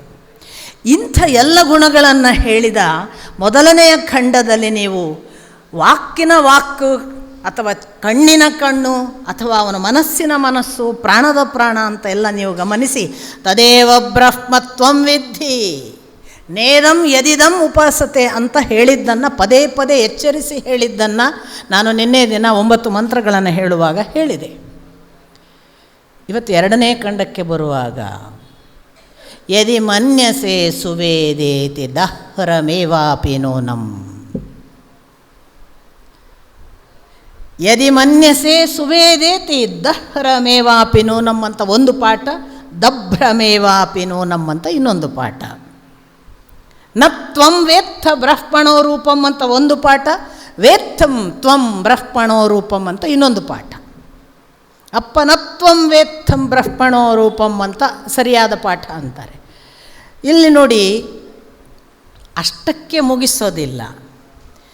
ಇದನ್ನು ಹೀಗೆ ತಿಳಿದರೆ ಯದಿ ಮನ್ಯಸೆ ಸುವೇದ ಇತಿ, ನನಗಿದು ಗೊತ್ತಾಯಿತು. ಹಾಗಾದರೆ ಇಷ್ಟೆಲ್ಲ ಕೇಳಿದ ಮೇಲೆ ನಾವೇನಾದರೂ, ಶಿವ ಏನಾದರೂ ಕನ್ಕ್ಲೂಷನಿಗೆ ಬಂದ ಅಂತ ಇಟ್ಕೊಳ್ಳಿ, ಓಹೋ ನನಗೆ ಗೊತ್ತಾಯ್ತು ಕಣಪ್ಪ, ಕಣ್ಣಿನ ಕಣ್ಣು ಕಿವಿಯ ಕಿವಿ ಗೊತ್ತಾಯ್ತು ಅಂತ ಏನಾದರೂ ಯದಿ ಮನ್ಯಸೆ, ಯಾವುದು ಇದು ಗೊತ್ತಾಯಿತು, ಮನ್ಯಸೆ ನನಗೆ ಗೊತ್ತಾಯಿತು, ಇದು ಸುವೇದ, ಇದು ಚೆನ್ನಾಗಿ ತಿಳಿಯಿತು ಅಂತ ಏನಾದರೂ ಇತಿ ಅವನು ಏನಾದರೂ ಹಾಗೆ ಭಾವಿಸಿದರೆ, ದಹ್ರಮೇವಾಪಿ ನೂನಂ. ಈ ದಹ್ರ ದಭ್ರ ಶಬ್ದಕ್ಕೆ ಅರ್ಥ ಅಣುವಿನಷ್ಟು ಇದ್ದಾನಲ್ಲ ಅವನು ಎಲ್ಲಿದ್ದಾನೆ, ನಮ್ಮ ಒಳಗೆ ಅಣುವಿನಷ್ಟು ಇದ್ದಾನೆ ಅಂತ ಅವನ ಬಗ್ಗೆ ಇರುವ ವಿವರಣೆ.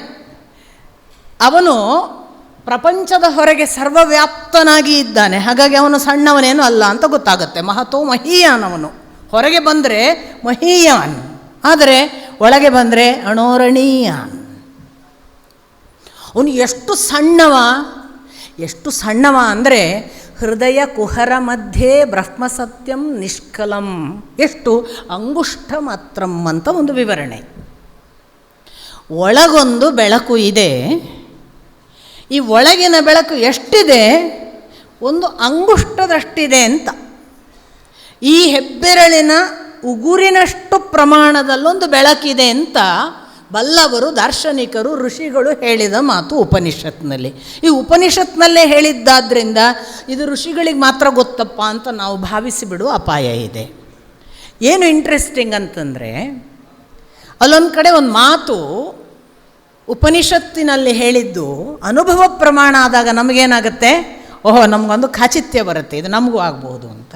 ಪುತ್ತೂರು ಅಜ್ಜ ಅಂತ ನಿಮಗೆ ಗೊತ್ತು, ನೀವು ಕೇಳಿದ್ದೀರಿ ಅಂತ ಅಂದ್ಕೊಳ್ತೀನಿ. ಪುತ್ತೂರು ಅಜ್ಜ ತನ್ನ ಜೀವನದ ಸಾಧನೆಯ ಒಂದು ಅವಧಿಯಲ್ಲಿ ಸಂಪೂರ್ಣ ಬೆಟ್ಟದ ಮೇಲೆ ಎಷ್ಟೋ ಕಾಲ ಕಳೀತಿದ್ರಂತೆ. ಮಳೆಗಾಲಕ್ಕೆ ಮಳೆ, ಚಳಿಗಾಲಕ್ಕೆ ಚಳಿ, ಬೇಸಿಗೆಗೆ ಬೇಸಿಗೆ, ಎಲ್ಲವನ್ನೂ ಬೆಟ್ಟದ ಮೇಲೆ. ಅವ್ರು ಬರ್ತಾ ಇರಲಿಲ್ಲ ಈಚೆ ಕಡೆಗೆ, ಬೆಟ್ಟದ ಮೇಲೆ. ಆಮೇಲೆ ಅವರಿಗೆ ಅವ್ರು ಏನು ಕನ್ಕ್ಲೂಷನ್ ಅಲ್ಲಿಂದ ಬರುವಾಗ ಅವ್ರು ಕೇಳಿದಾಗ ಹೇಳಿದ್ರಂತೆ, ಏನು ಮಾಡಿದರೆ ಅಲ್ಲಿ? ಅಲ್ಲ, ಎಂಥದೋ ಬೆಳಕುಂಟು ಹೇಳ್ತಾ ಇದ್ದರು ಎಲ್ಲರೂ. ಎಂಥದೋ ಬೆಳಕುಂಟು ಅಂತ ಹೇಳೋದು ಕೇಳಿದ್ದೆ ನಾನು. ಆ ಬೆಳಕು ಎಂಥದ್ದು, ಎಲ್ಲಿ ಉಂಟು ಅಂತ ನಾನು ಸೂರ್ಯನನ್ನು ನೋಡ್ತಾ ಕೂತದ್ದು. ಇದು ಅಜ್ಜನ ಮಾತು. ಸೂರ್ಯನನ್ನು ನಾವು ಯಾವ ನಮೂನೆ ನೋಡಿತು ಅಂದರೆ, ಅವರು ನಾವು ಪ್ರಯೋಗ ಮಾಡ್ತಾರೆ. ನಾನು ನಿನ್ನೆ ದಿನ ನಿಮಗೆ ಹೇಳಿದೆ, ತ್ವಂ ನಿಮ್ಮಲ್ಲಿ ಇದ್ದಾನೆ ಅಂತ ನಮಗೆ ಗೊತ್ತಾದಾಗ, ತ್ವಂ ನನ್ನಲ್ಲಿ ಇದೆ ಅಂತ ನನಗೆ ಗೊತ್ತಾದಾಗ ಅಹಂ, ಅಹಂ ಮಾತ್ರ ಅಲ್ಲ, ಅವನು ತ್ವಂ ಆಗಿ ನಿನ್ನಲ್ಲಿದ್ದಾನೆ ಅಂತ ಗೊತ್ತಾದಾಗ ನಾವು ಅನ್ನುವ ಭಾವ ಬರುತ್ತೆ ಅಂತ. ಅಲ್ಲಿಂದ ಅವರಿಗೆ ಅವ್ರು ಹೇಳೋದು, ನಾವು ನೋಡ್ತಾ ನೋಡ್ತಾ ನಮಗೆ ಹೀಗೆ ಗೊತ್ತಾಯಿತು, ಈ ಸೂರ್ಯ ಒಬ್ಬನೇ ಇಲ್ಲ. ನೋಡಿ, ನಮ್ಮ ವೇದವ್ಯಾಸರ ಶಾಸ್ತ್ರ ಪುರಾಣದ ವಿವರಣೆಯೂ ಹೇಳ್ತದೆ, ಇಲ್ಲಿ ಸಪ್ತ ಸೂರ್ಯರು ಇದ್ದಾರೆ ಅಂತ. ಪುತ್ತೂರಜ್ಜ ಹೇಳ್ತಾರೆ, ನಮಗೆ ನೋಡ್ತಾ ನೋಡ್ತಾ ಗೊತ್ತಾಯಿತು, ಇವನು ಒಬ್ಬನಿಲ್ಲ, ಇವನು 7 ಇದ್ದಾನೆ, 7 ಜನ ಇದ್ದಾರೆ, ಇವರು ಒಬ್ಬರ ಹಿಂದೆ ಒಬ್ಬರು ಅಂತ ಕಂಡಿತು ಅಂತಾರೆ. ಅಜ್ಜನ ಮಾತು. ಅಜ್ಜ 4ನೇ ಕ್ಲಾಸ್ ಓದಿದವರು, ಉಪನಿಷತ್ತು ಮತ್ತೊಂದು ಟೆಕ್ಸ್ಟ್ ಓದಿದಾಗ ಆಡಿದ ಮಾತಲ್ಲ. ಅವ್ರು ಏನು ಹೇಳಿದರು ಅಂದರೆ, ನಮಗೆ ನೋಡ್ತಾ ನೋಡ್ತಾ ಸೂರ್ಯನನ್ನು ನೋಡ್ತಾ ನೋಡ್ತಾ ಗೊತ್ತಾಯಿತು, 7 ಜನ ಇದ್ದಾರೆ, ಇವರು ಒಬ್ಬರೇ ಅಲ್ಲ ಅಂತ ಗೊತ್ತಾಯಿತು. ಕಡೆಗೆ ಅವ್ರು ಹೇಳೋದು, ನಮಗೆ ಆ 7 ಜನ ನೋಡಿ ಸಹ ಸಮಾಧಾನ ಆಗಲಿಲ್ಲ, ಬೇರೆ ಒಬ್ಬ ಬೆಳಕಿದ್ದಾನೆ ಅನ್ನಿಸಿತು. ಅದು ಅನ್ನಿಸಬೇಕಾದದ್ದು. ನಮಗೆ ಆ 7 ಬೆಳಕು ಅಲ್ಲ, ಈ 7 ಬೆಳಕಿನ ಆಚೆಗೊಬ್ಬ ಇದ್ದಾನೆ ಅನ್ನಿಸೋದಕ್ಕೆ ಶುರುವಾಯಿತು. ನಾವು ಆವಾಗ ಏನು ಮಾಡಿದೆವು? ಪುತ್ತೂರಜ್ಜ ಹೇಳ್ತಾರೆ, ನಾವಾಗ ಒಂದೇ ಸಮನೆ ಕಣ್ಣು ಮುಚ್ಚಿ ಕೂತ್ಕೊಳ್ಳಿಕ್ಕೆ ಶುರು ಮಾಡಿದೆವು. ನಮಗೆ ಅವ ಹೊರಗೆ ಬೇಡ ಅಂತ ಕಾಣಿಸಿತು, ಹೊರಗೆ ಇಲ್ಲ ಅಂತ ಕಾಣಿಸಿತು, ಒಳಗಿದ್ದಾನ ನೋಡಬೇಕು ಅನ್ನಿಸ್ತು. ಕಣ್ಣು ಮುಚ್ಚಿ ಕೂತಾಗ ಪುತ್ತೂರಜ್ಜ ಹೇಳ್ತಾರೆ ನೋಡಿ, ಅವರು ಉಪನಿಷತ್ತು ಓದಿದವರಲ್ಲ, ಅವರು ಹೇಳುವುದು ತಕ್ಷಣ ನಾವು ಕಣ್ಮುಚ್ಚಿ ನಾವು ಈ ಅವಧಿಯಲ್ಲಿ ಇಂಥ ಮಾತುಗಳನ್ನು ಅವರಿಂದ ಮುಖತಃ ಕೇಳಿದ್ದೇವೆ, ನಾವು ಅವರೊಟ್ಟಿಗೆ ಕೂತು ಮಾತಾಡಿದ್ದೇವೆ, ನಾನು ಮತ್ತು ನನ್ನ ಗುರುಗಳು. ಆದ್ದರಿಂದ ನಾನು ಇದನ್ನು ವೈಯಕ್ತಿಕವಾಗಿ ಮುಖತಃ ಕೇಳಿದ ಮಾತುಗಳನ್ನು ನಿಮ್ಮೊಟ್ಟಿಗೆ ಇವತ್ತು ಹಂಚಿಕೊಳ್ಳೋದು. ಅಜ್ಜ ಹೇಳೋದು, ನಮಗೆ ಹಾಗೆ ಕಣ್ಮುಚ್ಚಿ ಕೂತ್ಕೊಳ್ಳೋ ಗೊತ್ತಾಯಿತು, ನಮ್ಮ ಇಲ್ಲಿ ಒಂದು ಸಣ್ಣ ಇಷ್ಟೇ, ಅವ್ರಿಗೆ ಅದರಲ್ಲಿ ಅಂಗುಷ್ಠ ಮಾತ್ರಂ ಸತ್ಯಂ ಬ್ರಹ್ಮ ಅದೆಲ್ಲ ಗೊತ್ತಿಲ್ಲ, ಅವರು ಅವರ ಭಾಷೆಯಲ್ಲಿ ಹೇಳೋದು, ಓ ಇಲ್ಲಿ ಒಬ್ಬ ಇಷ್ಟೇ ಕಾಣ್ತಾನೆ, ಇದು ಅವರದೇ ಭಾಷೆ, ಇಲ್ಲಿ ಒಬ್ಬ ಇಷ್ಟೇ ಬೆಳಕು ಕಾಣ್ತದೆ. ಆದರೆ ಅಜ್ಜನದೇ ಎಕ್ಸ್ಪ್ರೆಷನ್, ನಾನು ಅಜ್ಜನದೇ ಎಕ್ಸ್ಪ್ರೆಷನ್ ಹೇಳ್ತೇನೆ, ಆದರೆ ಆ ಬೆಳಕು ನೋಡಿದ ಮೇಲೆ ನಮಗೆ ಬೇರೆ ಬೆಳಕು ನೋಡುವುದೇ ಬೇಡ ಅನ್ನಿಸ್ತು. ಇದು ಅಜ್ಜನದೇ ಮಾತು. ಇದನ್ನು ಉಪನಿಷತ್ ಹೇಳ್ತದೆ, ದಹ್ರಂ ಏವ ಅಪಿ ನೂನಂ. ನಿನ್ನ ಹೃದಯ ಕುಹರ ಮಧ್ಯದಲ್ಲಿ ಒಬ್ಬ ಅಣುಮಾತ್ರವಾಗಿ ಒಬ್ಬ ಬೆಳಕು ಇದ್ದಾನೆ. ಅವನು ಅಣುಮಾತ್ರನು, ಹೊರಗೆ ಮಹೀಯಾನ್ ಮಹತೋ, ತುಂಬ ಮಹತ್ತರವಾದ ಬಹಳ ಅನ್ನಿಸುವ ಒಬ್ಬ ಮಹಿಮಾಂತನಾಗಿ ಅವ ಇದ್ದಾನೆ ಹೊರಗೆ. ಆದರೆ ಅವನು ಅಣೋರಣೀಯಾನ್, ಅವನಿಗೆ ಎಷ್ಟು ಕೃಪೆ ಅಂದರೆ, ಸರ್ವವ್ಯಾಪಕನಾದಾಗ ಅಷ್ಟು ಮಹೀಯ ಅಥವಾ ಮಹಿಮನಾದವನು ನಿನ್ನೊಳಗೆ ಬರುವಾಗ ಅಷ್ಟೇ ಕೃಪೆಯಿಂದ ಪುಟ್ಟ ಒಂದು ಕಣದ ಹಾಗೆ ಕೂತ್ಕೊಂಡಿದ್ದಾನೆ. ಒಮ್ಮೆ ಅದನ್ನು ನೋಡಿದರೆ ಮತ್ತೆ ಬೇರೆ ನೋಡುವುದು ಬೇಡ ಅನ್ನಿಸಿತು ಅಂತ ಅಜ್ಜನ ಮಾತು ಹೇಳಿದ ಹಾಗೆ ಈ ಉಪನಿಷತ್ ಕೂಡ ಹೇಳುತ್ತದೆ, ನೀನೇನಾದರೂ ನನಗೆ ಗೊತ್ತಾಯಿತು ಅಂತ ಹೇಳಿದರೆ, ನೀನು ಒಂದು ವೇಳೆ ನೋಡಿದ್ದರೂ ನಿನಗೆ ಈ ಅಣುವೇ ಇನ್ನೂ ನೋಡಿಲ್ಲ. ದಹರಮೇವ ಅಪಿ ನೂನಂ, ನೀನು ಅದನ್ನೇ ನೋಡಿಲ್ಲ. ಹೇಗೆ ಹೇಳ್ತಿ? ಮನ್ಯೇ ಸುವೇದ ಇತಿ, ನನಗೆ ತಿಳಿಯಿತು ಅಂತ ಹೇಗೆ ಹೇಳ್ತೀನಿ ನೀನು? ಬ್ರಹ್ಮ ಒಂಥರ ಕೇಳುತ್ತಾ ಇದ್ದಾನೆ ಶಿವನನ್ನು. ಗೊತ್ತಾಯಿತು ಅಂತೀಯಾ? ಗೊತ್ತಾಗಕ್ಕೆ ಸಾಧ್ಯ ಇಲ್ಲಪ್ಪ. ಯಾಕೆ ಗೊತ್ತಾ? ನಿನ್ನ ಒಳಗೆ ಇರುವ ಅಣು ಮಾತ್ರನನ್ನೇ ನೀನಿನ್ನೂ ತಿಳಿದಿಲ್ಲ. ನತ್ವಂ ವೇತ್ತ ಬ್ರಹ್ಮಣೋ ರೂಪಂ. ಅಂಥ ಒಂದು ಅಣು ಮಾತ್ರನನ್ನೇ ನೀನು ನೋಡದೇ ಇರುವಾಗ ಇನ್ನು ವೇತ್ತ ಬ್ರಹ್ಮಣ ರೂಪಂ ಅಂತ ಹೇಗೆ ಹೇಳ್ತಿ? ನನಗೆ ಬ್ರಹ್ಮನ ಎಲ್ಲ ರೂಪ ಕಂಡಿತು ಅಂತ ಹೆಂಗೆ ಹೇಳ್ತಿ? ನತ್ವಂ ವೇತ್ತ, ನಿನಗೆ ಕಾಣುವುದಕ್ಕೆ ಸಾಧ್ಯವಿಲ್ಲ. ಹಾಗಂತ ಹೀಗೆ ಹೇಳಿದ ಕೂಡಲೇ ಓ ಹಾಗಾದರೆ ಇವು ಕಾಣೋದಿಲ್ವೇನೋ ಅಂತ ನಮಗೇನಾದರೂ ಬರಬೇಕಲ್ಲ. ಯದಸ್ಯ ತ್ವಂ ಯದಸ್ಯ ದೇವೇಶು ಅಥನೋ ಮೀಮಾಂಸ್ಯಮೇವ ತೇ ಮನ್ಯೇ ವಿದಿತಂ ಅಂತ ಎಶ್ಯೂರೆನ್ಸು ಕೊಡ್ತಾರೆ. ನಮ್ಮ ತಕ್ಷಣ ಹಾಗಾದ್ರೆ ನಮಗೇನು ಸಿಗೋದಿಲ್ಲಪ್ಪ ಇವ, ನಮಗೇನು ಕಾಣೋದಕ್ಕಾಗೋದಿಲ್ಲ ಅಂತ ಏನಾದರೂ ಭಾವಿಸಿದರೆ ಹಾಗಲ್ಲ. ಯದಸ್ಯ ತ್ವಂ, ನಿನ್ನಲ್ಲಿ ಯಾವುದು ಇದೆಯೋ ಅದು. ಯದಸ್ಯ ದೇವೇಶು, ದೇವತೆಗಳಲ್ಲಿ ಯಾವುದು ಇದೆ ಅದು. ನಿನ್ನಲ್ಲಿ ಇರುವುದೇ ದೇವತೆಗಳಲ್ಲೂ ಇರುವುದು. ದೇವತೆಗಳಲ್ಲಿ ಹೆಚ್ಚು ಜಾಗೃತವಾಗಿದೆ, ನಿನ್ನಲ್ಲಿ ದಹರಮೇವಾಪಿ ನೂನಮ್ಮಾಗಿ ಅಜಾಗೃತವಾಗಿ ಇದೆ. ಎರಡರಲ್ಲೂ ಇದೆ. ಯದಸ್ಯ ತ್ವಂ ಯದಸ್ಯ ದೇವೇಶು ಅಥನೋ ಮೀಮಾಂಸ್ಯಮೇವ. ಸರಿಯಾಗಿ ಯೋಚನೆ ಮಾಡಬೇಕು. ಆಗ ತೇ ಮನ್ಯೇ ವೇದಿತಂ, ಆಗ ನಿನಗೆ ತಿಳಿಯುವ ಸಾಧ್ಯತೆ ಇದೆ. ಅದನ್ನು ನಿನ್ನಲ್ಲಿರುವ ಆ ದಹರನನ್ನು, ಅಣುರೂಪನನ್ನು ಮತ್ತು ಆ ದೇವತೆಗಳಲ್ಲಿಯೂ ಇರುವಂತಹ ಜಾಗೃತ ರೂಪನನ್ನು ನೀನು ಎಲ್ಲ ದಿಶೆಯಿಂದ ಒಂದಿಷ್ಟು ಕಾಲ ನಿರಂತರ ಮೀಮಾಂಸ್ಯ, ವಿಮರ್ಶೆ, ವಿಚಾರ, ನಿಕಷಕ್ಕೆ ಒಡ್ಡಿ ಅವನು ನನಗೆ ಸಿಕ್ಕಲ್ವಾ, ನನಗೆ ನೋಡೋಕ್ಕಾಗಲ್ವಾ, ನಾನು ಅದನ್ನು ಅನುಭವಿಸಲಾರೆನಾ ಅಂತ ಅಜ್ಜನ ಹಾಗೆ ಬಿಟ್ಟ ಕಣ್ಣು ಬಿಟ್ಟ ಹಾಗೆ ಸೂರ್ಯನನ್ನು ನೋಡಿದೆ.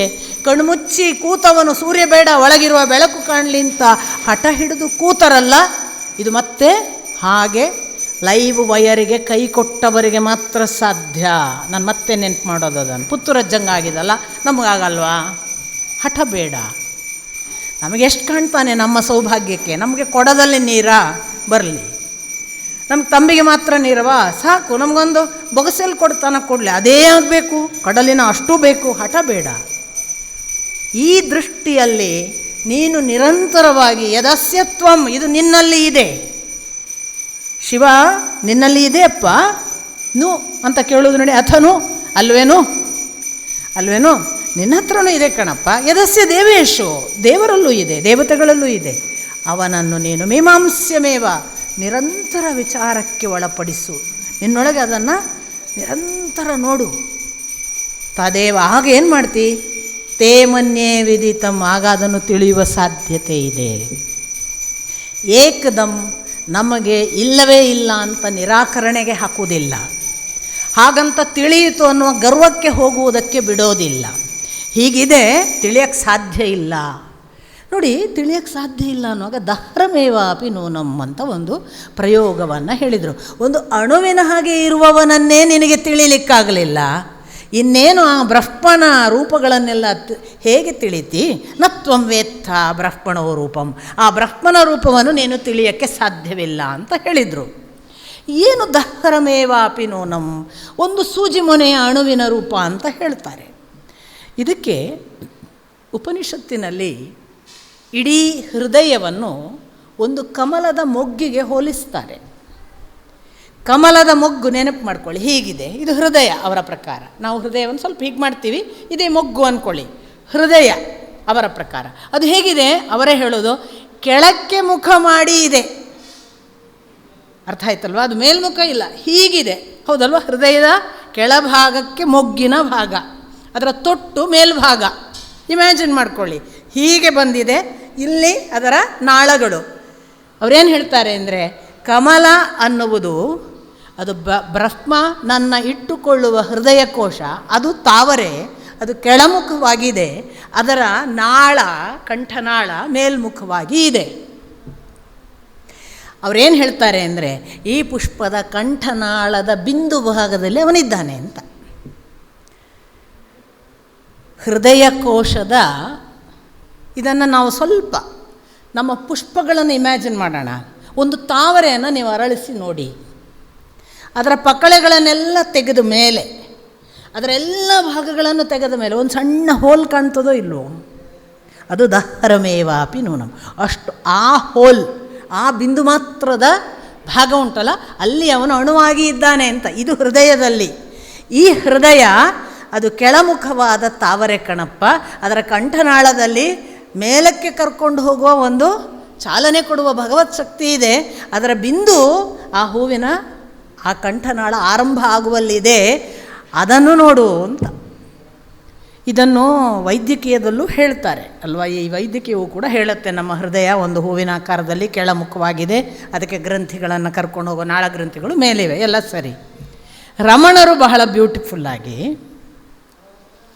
ಎಡಭಾಗದಲ್ಲಿ ಇಲ್ಲ ಈ ಹೃದಯ ಅಂತಾರೆ. Very interesting. ಇದು ನಾನು ಅವರಲ್ಲಿಯೇ ಕೇಳಿದ್ದು. ನನಗೆ ಭಾರಿ ಖುಷಿ ಯಾಕಾದದಂದರೆ, ನನಗೆ ಯಾವಾಗಲೂ ಅನಿಸೋದು ಅದು ಎಡಭಾಗದ ಹೃದಯದಲ್ಲಿಲ್ಲ, ಬಲಭಾಗದಲ್ಲಿದೆ. ಯಾಕೆ ಅಂತ ಗೊತ್ತಿಲ್ಲ, ನನಗೆ ಅನ್ನಿಸ್ತಿತ್ತು ಯಾವಾಗಲೂ ಅದು ಈ ಹೃದಯ ಅಲ್ಲ ಅಂತ. ನನಗೆ ಬಹಳ ಅಶ್ಯೂರೆನ್ಸ್ ಸಿಕ್ಕಿದ್ದು ಮತ್ತು ಅನುಭವದಿಂದ ಅದನ್ನು ದೃಢೀಕರಿಸಿದ್ದು ರಮಣರು ಒಂದು ಕಡೆ ಹೇಳ್ತಾರೆ, ನಿಮಗೊಂದು ಎಡಬದಿಯಲ್ಲಿ ಒಂದು ಹೃದಯ ಇದೆ, ಅದು ನಿಮ್ಮ ನಿತ್ಯದ ದೈಹಿಕ ಚಟುವಟಿಕೆಯ ಕೆಲಸ ಮಾಡ್ತಿದೆ, ಭಗವಂತನ ಹೃದಯ ಬಲಭಾಗದಲ್ಲಿದೆ ಅಂತ. So beautiful. ಯಾಕೆ ಗೊತ್ತುಂಟಾ, ನೀವು ಸ್ವಲ್ಪ ಕಣ್ಮುಚ್ಚಿ ಧ್ಯಾನಕ್ಕೆ ಕೂತರೆ ಎಡಭಾಗದ ಹೃದಯದ ಜೊತೆಗೆ ನಿಮ್ಮ ಕನೆಕ್ಷನ್ ಆಗೋದಿಲ್ಲ. ಕನೆಕ್ಷನ್ ಆಗೋದು ಸುಮಾರಾಗಿ ಇಲ್ಲಿ, ಈ ಬಲಭಾಗಕ್ಕೆ ಮಧ್ಯ ಅಂತ ಅಂದ್ಕೊಂಡ್ರೆ ಅದು ಹೃದಯ ಕುಹರ ಮಧ್ಯೆ ಅಂತ ಹೇಳುವಾಗ ಇದು ಈ ಹೃದಯ ಕುಹರ ಮಧ್ಯ ಅಂದಾಗ ಅದು ಎಕ್ಸ್ಟ್ರೀಮ್ ಲೆಫ್ಟ್ ಅಲ್ವೇ ಅಲ್ಲ, ಬಲಕ್ಕೆ ಬಾಗಿದೆಯೇನೋ ಅನ್ನುವ ಹಾಗೆ ಇಲ್ಲೆಲ್ಲೋ ಒಂದು ಜಾಗ. ಕಣ್ಮುಚ್ಚಿ ಕೂತ್ರೆ ಅಲ್ಲಿಗೆ ಕಣ್ಣು ಹೋಗುತ್ತೆ ಹೊರತು ನೀವು ತಪ್ಪಿ ಎಡಕ್ಕೆ ಹೋಗೋದಿಲ್ಲ. ನಿಮ್ಮ ಕಣ್ಣು ಧ್ಯಾನ ಮಾಡಿದ ಸಣ್ಣ ಪುಟ್ಟ ಅನುಭವ ಇದ್ದರೂ ನಿಮ್ಗೆ ಗೊತ್ತಾಗ, 20 ನಿಮಿಷ ಕೂತ್ಕೊಳ್ಳೋವರೆಗೂ ಗೊತ್ತಾಗುತ್ತೆ, ಕಣ್ಣು ನೇರ ಇಲ್ಲಿಗೆ ಹೋಗುತ್ತೆ, ಅಲ್ಲಿ ಹೋಗಲ್ಲ. ಸೊ ಇದು ಬಲಭಾಗದ ಹೃದಯ ಬೇರೆ, ಅದು ಭಗವಂತನ ಬಳಿಗೆ ಕರೆದುಕೊಂಡು ಹೋಗುವ ಹೃದಯ. ಅಲ್ಲಿ ಕಣ್ಣಿಟ್ಟು ನೋಡಿ ಅಂತ ರಮಣರ ಮಾತು ಇದೆ. ಇದನ್ನು ಅವರು ಸೂಚಿಸ್ತಾರೆ. ಈ ಅಣುಮಾತ್ರನಾದ ಈ ಬೆಳಕನ್ನು ನೋಡಿದರೆ ಮತ್ತೆ ಇನ್ನೊಂದು ಬೆಳಕು ನೋಡುವ ಹಸಿವು ಬರುವುದಿಲ್ಲ ಅಂತ ಪುತ್ತೂರಜ್ಜನ ಮಾತು. ಇವರು ಏನು ಹೇಳ್ತಾರೆ ಅಂದರೆ, ಒಮ್ಮೆ ಇನ್ನೊಂದು ಬಹಳ ಇಂಟ್ರೆಸ್ಟಿಂಗ್, ನಾನು ಅಮೇರಿಕಾದ ಒಬ್ಬರು ಸೈಂಟಿಸ್ಟ್ ಮಧ್ವಾಚಾರ್ಯ ಪಾತ್ರ ಮಾಡಿದ ಪೂರ್ಣಪ್ರಸಾದ್ ಜೊತೆಗೆ ಹೀಗೆ ಕೂತು ಮಾತಾಡ್ತಾ ಇದ್ದೆ. ಅವರೊಂದು ಮಾತು ಹೇಳ್ತಾ ಇದ್ದರು, ಇದು ಸರಳ ರೇಖೆಯಲ್ಲಿ ಪಟ್ ಪಟ್ ಪಟ್ ಅಂತ ಯಾವುದೋ ಒಂದು ಹೊಡ್ಕೊಳ್ಳುತ್ತಲ್ಲ ಹೃದಯ, ಈ ಹೊಡ್ಕೊಳ್ಳೋದು ಯಾವುದು ಅಂತ ಅವರು ಅದನ್ನು ಹೇಳೋದು. ಅದು ಹೊಡ್ಕೊಳ್ಳೋದು ಮತ್ಯಾವುದಲ್ಲ, ಅದು ಲೈಟ್ ಅಂತ ಅವ್ರು ಹೇಳೋದು. ಬೆಳಕು ಟಕ್ ಟಕ್ ಟಕ್ ಅಂತ ಹೊಡಿತಿದೆ.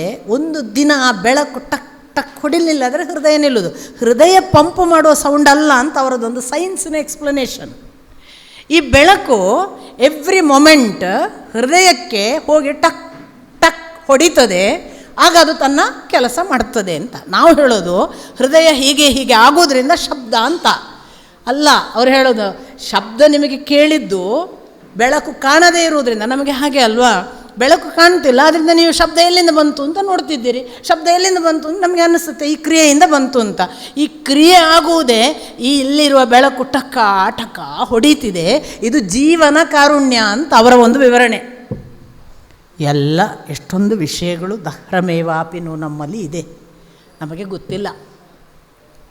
ಹಾಗಾಗಿ ಅವರು ಹೇಳೋದು, it is not the heart stops, it is the light stops ಅಂತ.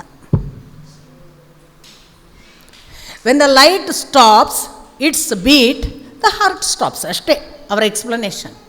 Heart by itself doesn't beat. ಯಾಕೆ ಅಂದರೆ ಸೌಂಡ್ ನೋಡಿ, ಲೈಟು ಮತ್ತು ಸೌಂಡಿನದೊಂದು ಲೆಕ್ಕಾಚಾರ ಇದೆ, ಅದನ್ನೆಲ್ಲ ಎಕ್ಸ್ಪ್ಲೈನ್ ಮಾಡಿದ್ದಾರೆ ನನಗೆ ಅವರು. ಆ ಸೌಂಡು ಮತ್ತು ಲೈಟ್ ಯಾವಾಗ ನಮಗೆ ಮಿಂಚು ಮತ್ತು ಗುಡುಗು ಕೂಡ ಇಮ್ಯಾಜಿನ್ ಮಾಡ್ಬೋದು. ಲೈಟ್ ಬಂತ, ಗುಡುಗು. ಲೈಟ್ ಇಲ್ಲದೆ ಗುಡುಗು ಎಲ್ಲಿದೆ? ಸೊ ನಿಮಗೊಂದು ಶಬ್ದ ಬರ್ತಾ ಉಂಟಾ, there must be light. Beautiful logic. ಮತ್ತು ಲಾಜಿಕ್ ಮಾತ್ರ ಅಲ್ಲ, ಅದು ಪಕ್ಕಾ ಅಧ್ಯಾತ್ಮದ ಸೂಚನೆ. ಇಲ್ಲೊಂದು ಬೆಳಕಿದೆ, ಆದ್ದರಿಂದ ಅದಕ್ಕೊಂದು ಬಡಿತಾ ಇದೆ. ಇಲ್ಲಿ ಬೆಳಕೇ ಇಲ್ಲದಿದ್ದರೆ ಬಡಿಯೋದು ಯಾವುದು ಅಂತ ಅವ್ರು ಕೇಳೋದು. ಇಲ್ಲಿ ಒಂದು ನಿರಂತರ ನಡೆಯುವ ಚಲನೆ ಇದೆ, ಅದಕ್ಕೆ ಒಂದು ಟಕ್ ಟಕ್ ಅಂತ ಬಡಿಯುವ ಲೈಟ್ ಇದೆ. ಆದ್ದರಿಂದ sound and light together working, ಅದಕ್ಕೆ ನಮಗೆ ಜೀವ ಇದೆ, ನಡೆ ಮುಂದೆ ನಡೆದಿದೆ. ಇದೆಲ್ಲವನ್ನು ಗಮನಿಸಿದರೂ ಕೂಡ ಬಹಳ ಸುಂದರವಾದ ಅಧ್ಯಾತ್ಮ ಲೋಕವನ್ನು ನಮಗೆ ಉಪನಿಷತ್ತು ತೆರೆಯುತ್ತದೆ. ಗೊತ್ತಾಗಬೇಕಾದ್ರೆ ಒಂದಿಷ್ಟು ಆ ಕಡೆಯ ವಿಜ್ಞಾನದ ಗೆರೆಗಳನ್ನು ಇಟ್ಟುಕೊಂಡು ಇದರ ಜೊತೆಗೆ ತಳುಕು ಹಾಕಿದರೆ ನಮಗೆ ಇನ್ನೂ ವಿಸ್ತಾರಗಳು ಕಾಣಬಹುದು. ಅಂಥದ್ದೆಲ್ಲ ಇರುವಾಗ ಅದು ಯದಿಮನ್ಯಸೆ ಸುವೇದ ಅಂತ ಹೇಗೆ ಹೇಳ್ತಿ? ನಾನು ಭಾವಿಸುತ್ತೇನೆ, ನನಗೆ ತಿಳಿದಿದೆ. ಇಲ್ಲಪ್ಪ, ನತ್ವಂ ವೇತ್ತ ಬ್ರಹ್ಮಣೋ ರೂಪಂ, ನಿನಗೆ ತಿಳಿಯೋಕ್ಕೆ ಸಾಧ್ಯ ಇಲ್ಲ. ಯಾಕೆಂದರೆ ದಹ್ರಮೇವಾಪಿನೂ ಒಂದು ಅಣುವಿನಷ್ಟು ಕೂಡ ತಿಳಿದಿಲ್ಲಪ್ಪ ನೀನು. ಅಣುವನ್ನೇ ತಿಳಿಯದ, ನಿನ್ನ ಒಳಗಿನ ಅಂತರ್ಯಾಮಿಯನ್ನೇ ತಿಳಿಯದ ನೀನು ಆ ಬಹಿರಂಗದ ಆ ರೂಪವನ್ನು ಹೇಗೆ ತಿಳಿಯುತ್ತಿ? ಇದು ಪ್ರಶ್ನೆ. ಫಸ್ಟ್ ಪಾರ್ಟಲ್ಲಿ ಹೀಗೊಂದು ಕೇಳಿದ, ನ ಅಹಂ ಮನ್ಯೇ ಸುವೇದೇತಿ ನೋನ ವೇದೇತಿ ವೇದಚ. ಮುಂದೆ ಬಂದು ಪುನಃ ಮಾತು ಮುಂದುವರಿಸ್ತಾ ಕ್ಲಾರಿಟಿಯನ್ನು ಹೆಚ್ಚು ಕೊಡ್ತಾರೆ. ಬ್ರಹ್ಮನಿಗೆ ಶಿವ ಅಥವಾ ಶಿವನಿಗೆ ಬ್ರಹ್ಮ. ನಾಹಂ ಮನ್ಯೇ ಸುವೇದೇತಿ ನೋನ ವೇದೇತಿ ವೇದಚ, ಯೋನಸ್ತದ್ವೇದ ತದ್ವೇದ ನೋನ ವೇದೇತಿ ವೇದಚ. ಪುನಃ ಒಂದು ಮಾತು, ಹೌದು ನಾನಂತೂ ಭಾವಿಸ್ತೇನೆ ಅಂತಾನೆ ಬ್ರಹ್ಮ. ನಾನಂತೂ ಏನು ಭಾವಿಸ್ತೇನೆ? ನಾ ಅಹಂ ಮನ್ಯೇ ಸುವೇದೇತಿ, ನಾನಂತೂ ಹೀಗೆ ತಿಳಿದಿದ್ದೀನಪ್ಪ, ನನಗೆ ಅವನನ್ನು ನಾನು ತಿಳಿದಿಲ್ಲ ಅಂತ ನನಗೆ ಗೊತ್ತು. ನಾ ಅಹಂ ಮನ್ಯೇ ಸುವೇದೇತಿ ಅಲ್ಲ, ನಾಹಂ ಮನ್ಯೇ ಸುವೇದೇತಿ, ನನಗೆ ಗೊತ್ತಿದೆ ನಾನು ಚೆನ್ನಾಗಿ ಅವನನ್ನು ತಿಳಿದಿದ್ದೇನೆ ಅಂತ. ನಾನು ತಿಳಿದಿಲ್ಲ. ನಾಹಂ ಮನ್ಯೆ, ನಾನು ಹಾಗೆ ಭಾವಿಸುವುದಿಲ್ಲ. ಸುವೇದೇತಿ, ಅವನಿಗೆ ಕೂಡಲೇ ನೋಡಿ ತದ್ವೇದ, ಹಾಗೆ ಯಾರು ಭಾವಿಸ್ತಾನಲ್ಲ ಅವನು ತಿಳಿದಿದ್ದಾನೆ. ಯಾರು ನನಗೆ ಇದು ತಿಳಿದಿಲ್ಲ ಅಂತಾನೆ ಅವನಿಗೆ ಅದು ತಿಳಿದಿದೆ. ನೋ ನ ವೇದೇತಿ ವೇದಚ, ಯಾರು ಇದು ನನಗೆ ತಿಳಿದಿದ್ದಾನೆ ಅಂತ ಅನ್ನಿಸ್ತಾನೆ, ಇಲ್ಲ ಅವನು ತಿಳಿದಿಲ್ಲ, ನೋ ಇಲ್ಲ ಅವನಿಗೆ ಗೊತ್ತಿಲ್ಲ. ತದ್ವೇದ, ನೋ ಅಲ್ಲಿ ಪುನಃ ಬಂದಾಗ ಅವನು ನಾನು ಒಂದು ವೇಳೆ ತಿಳಿದಿದ್ದೇನೆ ಅಂತ ಯಾರು ಹೇಳ್ತಾನೆ ಅವನು ತಿಳಿದಿಲ್ಲ ಅಂದರು ಪ್ರಥಮ ಭಾಗದಲ್ಲಿ. ಇನ್ನೊಬ್ಬ ನ ವೇದ, ನಾನು ತಿಳಿದಿಲ್ಲ ಅಂತ ಯಾವನು ಹೇಳಿದ? ವೇದ ಸವೇದ, ಅವನು ತಿಳಿದಿದ್ದಾನೆ. ಯಾರು ತಿಳಿದಿದ್ದೇನೆ ಅಂತ ಭಾವಿಸ್ತಾನೆ ಅವನಿಗೆ ತಿಳಿದಿಲ್ಲ. ನೋ ತದ್ವೇದ, ನೋ ಅವನಿಗೆ ತಿಳಿದಿಲ್ಲ. ನೋ ನ ವೇದ, ಅವನು ನ ವೇದ ಅಂತ ಅವನು ಹೇಳ್ತಾನಲ್ಲ, ನಾನು ತಿಳಿದಿಲ್ಲ. ವೇದೇತಿ, ಅವನಿಗೆ ತಿಳಿದಿದೆ.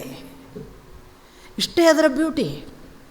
ಯಾರು ನನಗೆ ತಿಳಿದಿದೆ ಎನ್ನುತ್ತಾನೆ ಅವನಿಗೆ ತಿಳಿದಿಲ್ಲ, ಯಾರು ತಿಳಿದಿಲ್ಲಪ್ಪ ನನಗೆ ಅಂತಾನೆ ಅವನಿಗೆ ತಿಳಿದಿದೆ. ನ ವೇದ ಇತಿ ಸವೇದ, ಅವನಿಗೆ ಗೊತ್ತು. ಹಾಗೆ ಹೇಳಿ ಅಂದರೆ ನೋಡಿ, ನಮಗೆ ಗೊತ್ತೇ ಇಲ್ಲ ಅಂತ ಹೇಳುವವರಿಗೆ ಗೊತ್ತಿದೆ, ಗೊತ್ತಿದೆ ಅನ್ನುವವರಿಗೆ ಗೊತ್ತಿಲ್ಲ ಅಂತ ಈಗ ಮುಂದಿನ ಭಾಗಕ್ಕೆ ಬಂದರು. ಮೊದಲೇನು ಹೇಳಿದರು? ನೀನು ತಿಳಿಯೋಕ್ಕೆ ಸಾಧ್ಯ ಇಲ್ಲಪ್ಪ ಅಂತ ಫಸ್ಟ್ ಹೇಳಿ, ತಿಳಿಬಹುದಪ್ಪ ಹೀಗೆ ಒಂದು ಮೀಮಾಂಸೆ ಮಾಡಿದರೆ ತಿಳಿಬಹುದು ಅಂತ ಅಶ್ಯೂರೆನ್ಸ್ ಕೊಟ್ಟರು. ಯಾರು ಹೇಗೆ ಗೊತ್ತಾಗೋದು? ತಿಳಿದವರು ಮತ್ತು ತಿಳಿಯದವರು ಅಂತ ಗೊತ್ತಾಗೋದು ಹೇಗೆ? ಯಾರು ನನಗೆ ತಿಳಿದಿದೆ ಅಂತಾನೆ ಅವನು ತಿಳಿದಿಲ್ಲ ಅನ್ಕೋ, ಯಾರು ನನಗೆ ತಿಳಿದಿಲ್ಲ ಅಂತಾನೆ ಅವನಿಗೆ ತಿಳಿದಿದೆ ಅಂತ ತಿಳಿ. ಇದೇ ಪ್ರಥಮ ಪ್ರಾಥಮಿಕವಾಗಿ. ಅದಕ್ಕೇ ಜ್ಞಾನಿಗಳು ಯಾರು ಅಂದರೆ ನನಗೆ ಏನೂ ಗೊತ್ತಿಲ್ಲ ಅಂತಲ್ಲ ಅವರು. ಅದಕ್ಕೆ ನಿನ್ನೆ ರಾಘವೇಂದ್ರ ಅಣ್ಣ ಕೇಳ್ತಿದ್ರು, ನಮಗೇನು ಗೊತ್ತಿಲ್ಲ ಅಂತ ಹೋಗಿ ಶಾಲೆ ಮಾಸ್ಟ್ರು ನಾವು ಹೆಂಗೆ ಹೇಳೋದು ಅಂತ. ಶಾಲೆ ಮಾಸ್ಟ್ರು ಹೋಗಿ ನನಗೇನು ಗೊತ್ತಿಲ್ಲ ಹೇಳಬೇಕಾಗಿಲ್ಲ. ಅಥವಾ ನಾನೊಬ್ಬ ವಿಜ್ಞಾನಿ ಇದ್ದೇನೆ ನನಗೇನೂ ಗೊತ್ತಿಲ್ಲ ಅಂತ ಅವನು ಹೋಗಿ ಅಲ್ಲಿ ತಾನು ಮಾಡುವ ಕರ್ಮಕಾಲದಲ್ಲಿ ಹೇಳಬೇಕಾಗಿಲ್ಲ, ತನ್ನ ಕರ್ತವ್ಯವನ್ನು ಮಾಡುವಾಗ ಹೇಳಬೇಕಲ್ಲ. ಅವನಿಗೆ ಎಚ್ಚರ ಇದ್ದರೆ ಸಾಕು. ನಮ್ಮಲ್ಲಿ ಒಬ್ಬರು MD ಮಾಡಿ ಅನಸ್ತೇಷಿಯಾ ಡಾಕ್ಟ್ರು, ದೊಡ್ಡ ಆಸ್ಪತ್ರೆ ರನ್ ಮಾಡ್ತಾರೆ. ನನ್ನ ಗುರುಗಳ ಡಾಕ್ಟ್ರು ಕೂಡ ವೈದ್ಯರು. ಅವರು ಮುಹೂರ್ತ ನೋಡದೆ ಆಪರೇಷನ್ ಥಿಯೇಟ್ರ್ನ ಒಳಗೆ ಕರ್ಕೊಂಡು ಹೋಗಲ್ಲ ಯಾವ ಪೇಷಂಟನ್ನು ಕೂಡ. ಸಮಯ, ಮುಹೂರ್ತ, ಆ ವ್ಯಕ್ತಿಯ ಹೆಸರು ಇತ್ಯಾದಿ ತಗೊಂಡು ಆ ಮುಹೂರ್ತ ನೋಡಿ ಒಳಗೆ ಕರ್ಕೊಂಡು ಹೋಗೋದು. ಪ್ರತಿ ಪೇಷಂಟಿಗೆ ಹೇಳ್ತಾರೆ, ನಾವು ವೈದ್ಯಕೀಯದಲ್ಲಿ ಮಾಹಿತಿಗಳನ್ನು ಬಲ್ಲ ಉಪಕರಣಗಳು. ನಾವು ನಮ್ಮ ಕಡೆಯಿಂದ ಉಪಕರಣವಾಗಿ ಯಾವ ದೋಷ ಆಗದ ಹಾಗೆ ನೋಡಿಕೊಳ್ತೇವೆ. ಇದರ ಆಚೆಗೆ ಅವನಿಗೆ ಗೊತ್ತು, ಹೇಳಿಯೇ ಒಳಗೆ ಕರ್ಕೊಂಡು ಹೋಗ್ತಾರೋ.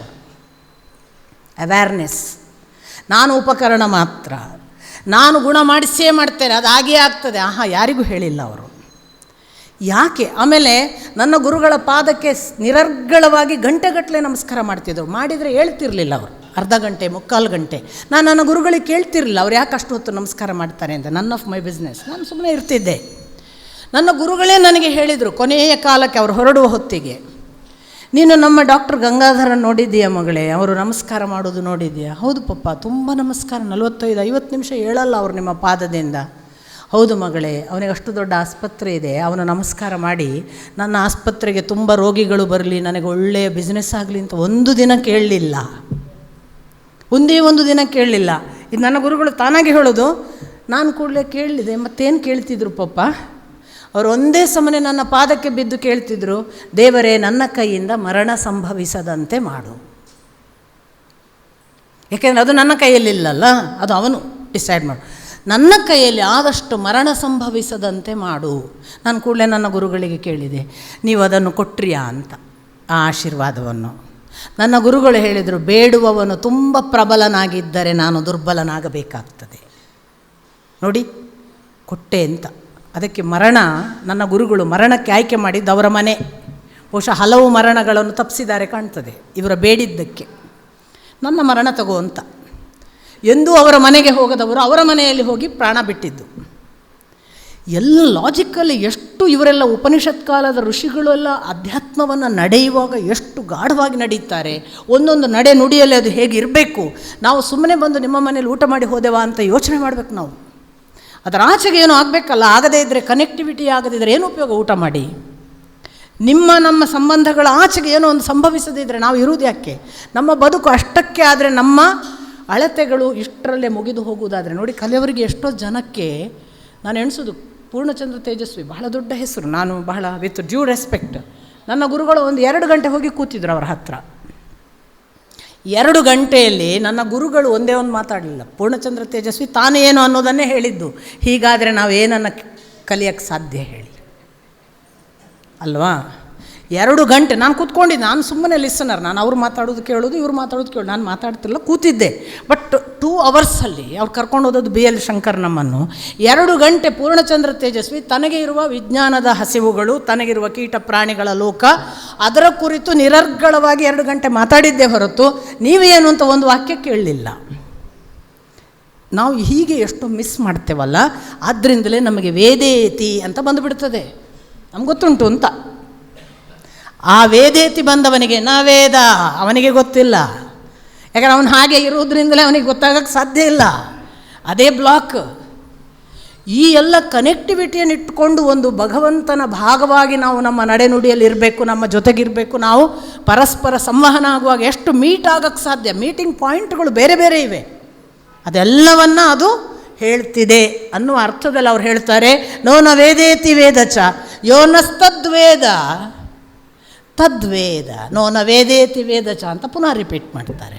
ಯೋನಃ, ಯಾವುದನ್ನು ನಹ ನಾವು ತಿಳಿದಿದ್ದೇವೆ, ತದ್ವೇದ ಅಂತ ಭಾವಿಸ್ತೇವೆ. ತದ್ವೇದ ನ ವೇದ ಇತಿ ಚ. ಯಾರು ನಾನು ಎಲ್ಲವನ್ನೂ ತಿಳಿದಿದ್ದೇನೆ ಅಥವಾ ನಾವು ತಿಳಿದಿದ್ದೇವೆ ಅಂತ ನಾವು ಯಾರಾದರೂ ಭಾವಿಸಿದರೆ, ಇಲ್ಲ ಅವನು ತಿಳಿದಿಲ್ಲ ಅಂತ ಪುನಃ ರಿಪೀಟ್ ಮಾಡಿದರು ಅಲ್ಲಿ. ಈ ಅಷ್ಟು ಶ್ಲೋಕಗಳು 2ನೇ ಖಂಡದಲ್ಲಿ ಹೇಳಿದ್ದನ್ನೇ ಬೇರೆ ಬೇರೆ ರೀತಿಯಲ್ಲಿ ಹೇಳೋದು. ಯಸ್ಯಾಮತಂ ಯಸ್ಯಾಮತಂ ತಸ್ಯ ಮತಂ, ಯಸ್ಯಾಮತಂ ತಸ್ಯ ಮತಂ, ಮತಂ ಯಸ್ಯ ನ ವೇದ ಸಹ. ಯಸ್ಯ ಅಮತಂ, ಯಾರು ನನಗೆ ಗೊತ್ತಿಲ್ಲ ಅಂದ. ಅಮತಂ, ನನಗೆ ಗೊತ್ತಿಲ್ಲ ಅಂದ. ತಸ್ಯ ಮತಂ, ಅವನಿಗೆ ಗೊತ್ತಿದೆ. ಪುನಃ ಅದೇ ಮಾತು ಬೇರೆ ಟೈಪ್ ಅಭಿಪ್ರಾಯದಲ್ಲಿ ವ್ಯಕ್ತಪಡಿಸ್ತಾ ಇದ್ದಾನೆ ಒಬ್ಬ. ನನಗೆ ಗೊತ್ತಿದೆ. ಯಸ್ಯ ಅಮತಂ, ನನಗೆ ಗೊತ್ತಿಲ್ಲ ಅಂತ. ತಸ್ಯ ಮತಂ, ಅವನಿಗೆ ಗೊತ್ತಿದೆ. ಹಾಗೆ ಯಾರು ನನಗೆ ಗೊತ್ತಿಲ್ಲ ಅಂತಾನೆ, ಅಮತಂ, ಅವನಿಗೆ ಗೊತ್ತಿದೆ. ಯಸ್ಯ ಅಮತಂ ತಸ್ಯ ಮತಂ, ಯಾರಾದರೂ ಒಬ್ಬ ತಸ್ಯ ಮತಂ ಆದ ನಂತರ ಮತಂ ಯಸ್ಯ, ನನಗೆ ಗೊತ್ತಿದೆ. ಯಾವನು ಮತಂ ಅಂತ ಹೇಳ್ತಾನೆ, ನನಗೆ ಗೊತ್ತಿದೆ ಹೇಳ್ತಾನೆ, ನ ವೇದ ಸಹ, ಅವನಿಗೆ ಗೊತ್ತಿಲ್ಲ. ರಿಪೀಟೆಡ್ಲಿ ಹೇಳ್ತಿದ್ದಾರೆ ನೋಡಿ. ಗೊತ್ತಿದ್ದವನಿಗೆ ಗೊತ್ತೇ ಇಲ್ಲ, ಗೊತ್ತಿಲ್ಲದವನಿಗೆ ಗೊತ್ತಿದೆ. ನಮ್ಮ ಅಪ್ಪನಿಗೆ ಭಾರಿ ಸಿಟ್ಟು, ಗೊತ್ತಿಲ್ಲ ಅಂತಲೂ ಗೊತ್ತಿಲ್ಲ, ಪೆದ್ದರು ಅಂತ ಬೈತಾರೆ. ನೀವು ಕೇಳಿರ್ಬೋದು ಅವರ ಭಾಷಣ ಕೇಳಿದ್ರೆ, ಸಿಟ್ಟು ಬರೋದು ಅದನ್ನು ಹೇಳುವಾಗ ಅಪ್ಪನಿಗೆ. ದಡ್ರು, ಯಾವ ಮಟ್ಟದ ದಡ್ರು ಅಂದರೆ ಗೊತ್ತಿಲ್ಲ ಅಂತ ಸಹಿತ ಗೊತ್ತಿಲ್ಲ, ಅಷ್ಟಾದರೂ ಗೊತ್ತಿರಬೇಕಲ್ಲ ಅಂತ ಸಿಟ್ಟು ಬರೋದು ನಮ್ಮ ಅಪ್ಪನಿಗೆ. ಕರೆಕ್ಟ್, ಅಷ್ಟಾದರೂ ಗೊತ್ತಿರಬೇಕಲ್ಲ ನಮಗೆ. ಗೊತ್ತಿದೆ ಅಂತ ಹಣೆ ಬರಹ ಅದನ್ನೇ ಬೊಗಳೆ ಬಿಡ್ತಾ ಇರೋದಕ್ಕಿಂತ ಗೊತ್ತಿಲ್ಲ ಅಂತಾರು ಗೊತ್ತಾಗಬೇಕಲ್ಲ ಈ ಪೆದ್ರಿಗೆ ಅಂತ ಸಿಟ್ಟು. ಅದಕ್ಕೆ ಈ ಗೊತ್ತಿಲ್ಲ ಅಂತ ಯಾವನು ಹೇಳ್ತಾನಲ್ಲ ಅವನಿಗೆ ಗೊತ್ತಿದೆ.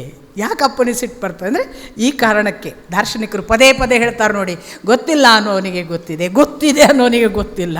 ಈ ಗೊತ್ತಿದೆ ಗೊತ್ತಿದೆ ಅನ್ನೋರನ್ನು ಕೇಳಿದಾಗೆಲ್ಲ ಅದಕ್ಕೆ ಗೊತ್ತಿರುವವರಿಗೆ ಸಿಟ್ಟು ಬರಬಹುದು, ಅವನನ್ನು ಗೊತ್ತಿರುವವರಿಗೆ. ಯಾಕೆಂದರೆ ಅವ್ರಿಗೆ ಗೊತ್ತಿರುತ್ತೆ ಅವನು ಗೊತ್ತಾಗುವವನಲ್ಲ ಅಂತ. ಅಷ್ಟು ಹೇಳಿ ಅವರು ಮತ್ತೆ ಮುಂದುವರೆದು ಹೇಳ್ತಾರೆ, ಅವಿಜ್ಞಾತಂ ವಿಜಾನತಾಂ. ವಿಜ್ಞಾತಂ ಅವಿಜಾನತಂ ಹೇಳಿದ್ದನ್ನೇ ಬೇರೆ ಬೇರೆ ಭಾಷೆಯಲ್ಲಿ ಹೇಳೋದು. ಯಾರು ಅವಿಜ್ಞಾತಂ ತಿಳಿಯಲಿಲ್ಲವೋ, ಯಾರಿಗೆ ಅವಿಜ್ಞಾತಂ ಯಾರಿಗೆ ಗೊತ್ತಿಲ್ಲವೋ ಅವನು ವಿಜಾನತಾಂ, ಅವನು ತಿಳಿದಿದ್ದಾನೆ. ವಿಜ್ಞಾತಂ ತಿಳಿದಿದ್ದೇನೆ ಅನ್ನುವವನು ಅವಿಜಾನತಾಂ, ಅವನಿಗೆ ತಿಳಿದಿಲ್ಲ. ಹಾಗಾಗಿ ನಾನು ತಿಳಿದಿದ್ದೇನೆ ಅನ್ನುವ ಯಾರಾದರೂ ಇದ್ದರೆ ಅವನಿಗೆ ತಿಳಿದಿಲ್ಲ ಅಪ್ಪ. ಯಾರಿಗೆ ತಿಳಿದಿದೆ ಅಂತ ಭಾವ ಇದೆ ಅವನಿಗೆ ತಿಳಿದಿಲ್ಲ ಅನ್ನೋದನ್ನು ಖಚಿತಪಡಿಸ್ಕೊಳ್ಳಿ. ಬಹಳ ಬಹಳ ಯೋಚಿಸಬೇಕಾದ ವಾಕ್ಯ ಅದು. ನಾವು ಪ್ರತಿ ನಿಮಿಷ ಬಳಸಿಬಿಡ್ತೇವೆ. ಅದಾ ಗೊತ್ತುಂಟು, ಏನು ಗೊತ್ತುಂಟು ಮಣ್ಣು, ಎಂಥದ್ದು ಗೊತ್ತಿರೋದಿಲ್ಲ. ಆದರೂ ಸೊಕ್ಕು ಬಿಡುವುದಿಲ್ಲ ನಮ್ಮದು. ಅದಾಗುತ್ತು. ಒಂದು ದಿನ ಒಬ್ಬ ಏನಾದರೂ ಎದುರ್ನವ ಅದು ಆ ವಿಷಯ ಉಂಟಲ್ಲ ಅಂತ ಹೇಳುವಾಗ ನಮ್ಮದೊಂದು 4 ವಾಕ್ಯ ಹಾಕದಿದ್ದರೆ ಕೇಳಿ ನಾವು. ಅವನೊಂದು 4 ವಾಕ್ಯ ಏನೋ ಶುರು ಮಾಡಿದ ಅಂತ ಇಟ್ಕೊಳ್ಳಿ. ಮೊನ್ನೆ ಯಕ್ಷಗಾನದಲ್ಲಿ ಅವರು ಅದೊಂದು ವಿಷಯ ಅಂತ ಹೇಳುವಾಗ ಇವನಿಗೆ ಗೊತ್ತಿರೋದು 4 ವಾಕ್ಯ ಹಾಕಲೇಬೇಕು. ಗೊತ್ತುಂಟು ಅಂತ ಗೊತ್ತುಪಡಿಸ್ಬೇಕಲ್ಲ. ನಿಮಗೆ ಮಾತ್ರ ಗೊತ್ತಿರೋದಲ್ಲ, ನನಗೂ ಗೊತ್ತುಂಟು. ಒಂದೇ ಒಂದಿನ ನಾವು ಅವನು ಏನು ಹೇಳ್ತಾನೆ ನೋಡು, ಫುಲ್ಲು ಕೇಳು ಅಂತ ಕೇಳುವುದಿಲ್ಲ ನಾವು, ಕೇಳುವುದಿಲ್ಲ. ಇದನ್ನೇ ಬಹಳ ಬಾರಿ ಜಿಡ್ಡು Krishnamurthy,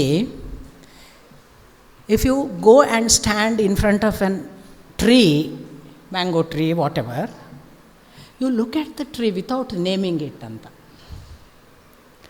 If you name it, you will remember whatever the connectivities with mango.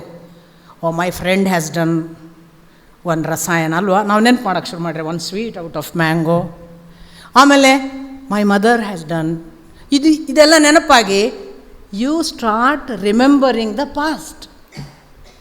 ಅವರು ಹೇಳ್ತಾರೆ, you will miss the tree, you will not enjoy the tree, you will not enjoy its leaves, you will not enjoy its shadow, you will not enjoy the fruit or the flower or whatever in the tree just by naming it. Just forget it, don't name it, look at it without naming it. ಇದೇನು, ನಾವು ಏನು ಅಲ್ಲ ಅಂತ ಆಗಿ ನಿಲ್ಲುವುದು ಒಂದು ವಸ್ತುವಿನ ಮುಂದೆ. ನಮಗೆ ಗೊತ್ತಿದ್ದನ್ನೇ, ಅದಕ್ಕೆ ಅಪ್ಪ ಹೇಳೋದು, ಯಾವಾಗಲೂ ನಿಮಗೆ ಗೊತ್ತಿದ್ದನ್ನೇ ನೀವು ಇನ್ನೊಂದು ಪುಸ್ತಕ ಓದುವಾಗ ಓದ್ತೀರಿ. ಯಾಕೆಂದರೆ ನೀವು ಪುಸ್ತಕದಲ್ಲಿರುವುದನ್ನು ಓದುವುದಲ್ಲ, ನಿಮ್ಮ ಮಸ್ತಕದಲ್ಲಿರುವುದನ್ನು ನೋಡುವುದು ಅಂತ. ಈ ಮ್ಯೂಚುವಲ್ ನಮಗೇನಾಗಿದೆ, ನಮಗೆ ಗೊತ್ತಿದ್ದದನ್ನು ಅಲ್ಲಿ ಉಂಟಾ ಅಂತ ಹುಡುಕಿ ಅಭ್ಯಾಸ ಆಗಿ ಹೋಗಿದೆ. ಗೊತ್ತಿಲ್ಲದ್ದು ಕಾಣುವುದೇ ಇಲ್ಲ ಕಡೆಗೆ. ಅವಿದಿತಾಂ ಮತ್ತು ವಿದಿತಾಂ ಅಂತ ಹೋದ ನಿನ್ನೆಯ ದಿನದ ಶ್ಲೋಕದಲ್ಲಿ ಹೇಳಿದೆ ನಾನು ನಿಮಗೆ. ಇದನ್ನು ಹೇಳಿ ಅವರು ಮುಂದುವರೆದು ಹೇಳ್ತಾರೆ, ಹಾಗಾಗಿ ಅವಿಜ್ಞಾತಂ ವಿಜಾನತಾಂ, ಯಾರಿಗೆ ಗೊತ್ತಿಲ್ಲವೋ ಅವನಿಗೆ ಗೊತ್ತಿದೆ. ವಿಜ್ಞಾತಂ ಅವಿಜಾನತಾಂ, ಯಾರು ಗೊತ್ತಿದ್ದಾನೆ ಅಂತ ಅಂತಾನೆ. The one who knows not that he knows not is a fool, shun him off ಅಂತ ಅಪ್ಪನದ್ದು ಯಾವಾಗಲೂ ಕೊಟೇಶನ್ ಇದು.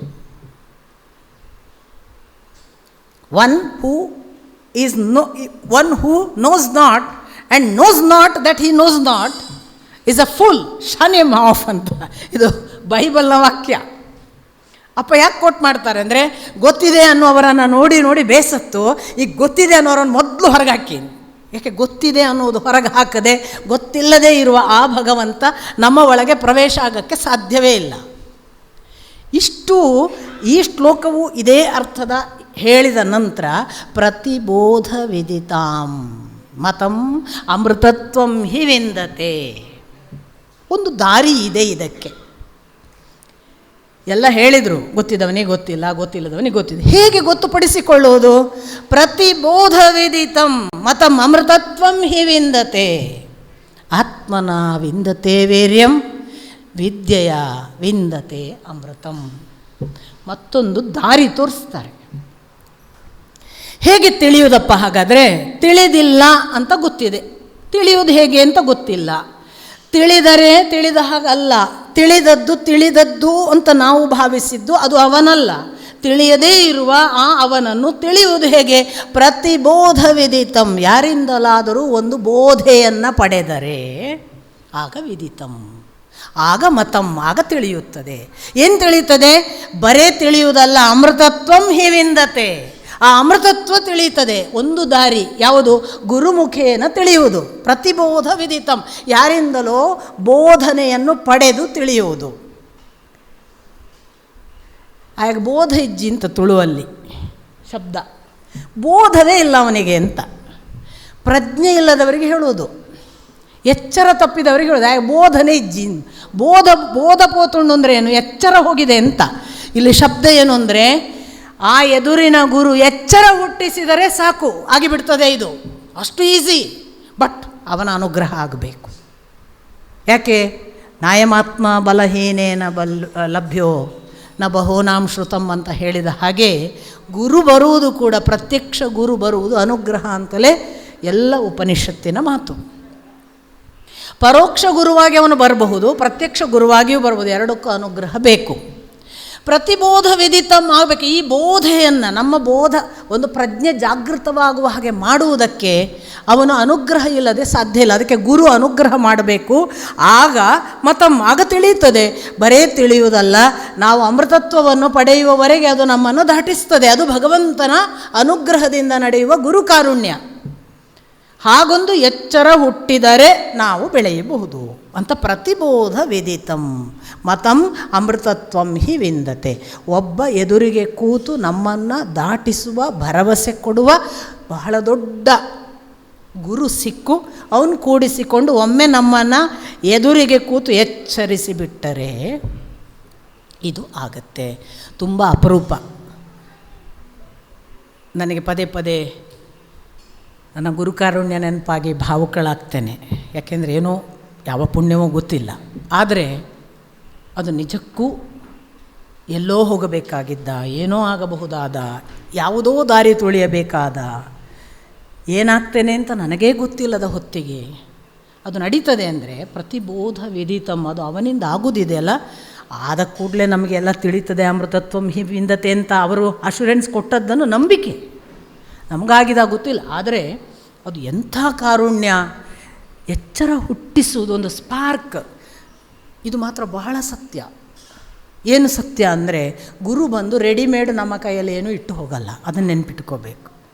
ನಮಗೆಲ್ಲ ಬಂತು, ಅವ ಬಂದ್ಕೊಳ್ಳೆ ಎಲ್ಲ ಬಂತು ಅಂತ ನಾವು ಭ್ರಮೆ ಅಲ್ಲ, ಅಲ್ಲವೇ ಅಲ್ಲ. ಇನ್ಫ್ಯಾಕ್ಟ್ ನಮ್ಮನ್ನು ಎಂಟಿ ಮಾಡಿ ಹೋಗ್ತಾನೆ. ಎಂಟಿ ಬೋಟ್, ನಾವು ಎಂಟಿ ವೆಸಲ್ ಮಾಡಿ ಹೋಗ್ತಾನೆ. ಅಥವಾ ಬ್ಲೀಚ್ಡ್ ಕ್ಲಾತ್, ನಾವು ನಮಗೆ ಕಲರ್ ಗಿಲರ್ ಹೋಗ್ಬೇಕು, ಬೀಳ್ಚಿ ಹೋಗ್ಬೇಕು, ಆ ಥರ ಮಾಡಿ ಹೋಗ್ತಾನೆ. ನಮ್ಮನ್ನು ಖಾಲಿ ಮಾಡಿ ಹೋಗೋದು ಮಾತ್ರ ಗುರು. ಅದಕ್ಕೆ ನಾವು ಎಚ್ಚರ ಹುಟ್ಟಿಸುವವನು ಮಾತ್ರ. ಅವನು ನಮಗೆ, ನಾವು ಎಣಿಸಿದ್ದೇವೆ ಎಲ್ಲ ಅವನ ಹತ್ರ ಒಂದಿಷ್ಟು ಅವನ ಟ್ರೆಷರಿಯಲ್ಲಿತ್ತು, ಈಗ ತಂದೆ ಹೋಗುವಾಗ ಆಸ್ತಿ ಬಿಟ್ಟುಕೊಟ್ಟು ಹೋಗ್ತಾನಲ್ಲ, ಅವನದೆಲ್ಲ ನಮಗೆ ಬರ್ತದೆ, ಹಾಗೊಂದು ಸಾಲಿಡ್ ಆದ ಯಾವುದೋ ಸಿಗ್ತದೆ ಅಂತ ಯಾರಾದರೂ ನಾವು ಗುರುಗಳ ಹತ್ರ ಹೋದರೆ ನಮ್ಮಷ್ಟು ಮೂರ್ಖರು ಯಾರೂ ಇಲ್ಲ. ನಾವು ಏನೇನು ಇದ್ದೇವಲ್ಲ ಅದೆಲ್ಲವನ್ನು ಇಲ್ಲವಾಗಿಸುವುದು ಅವನ ಕೆಲಸ.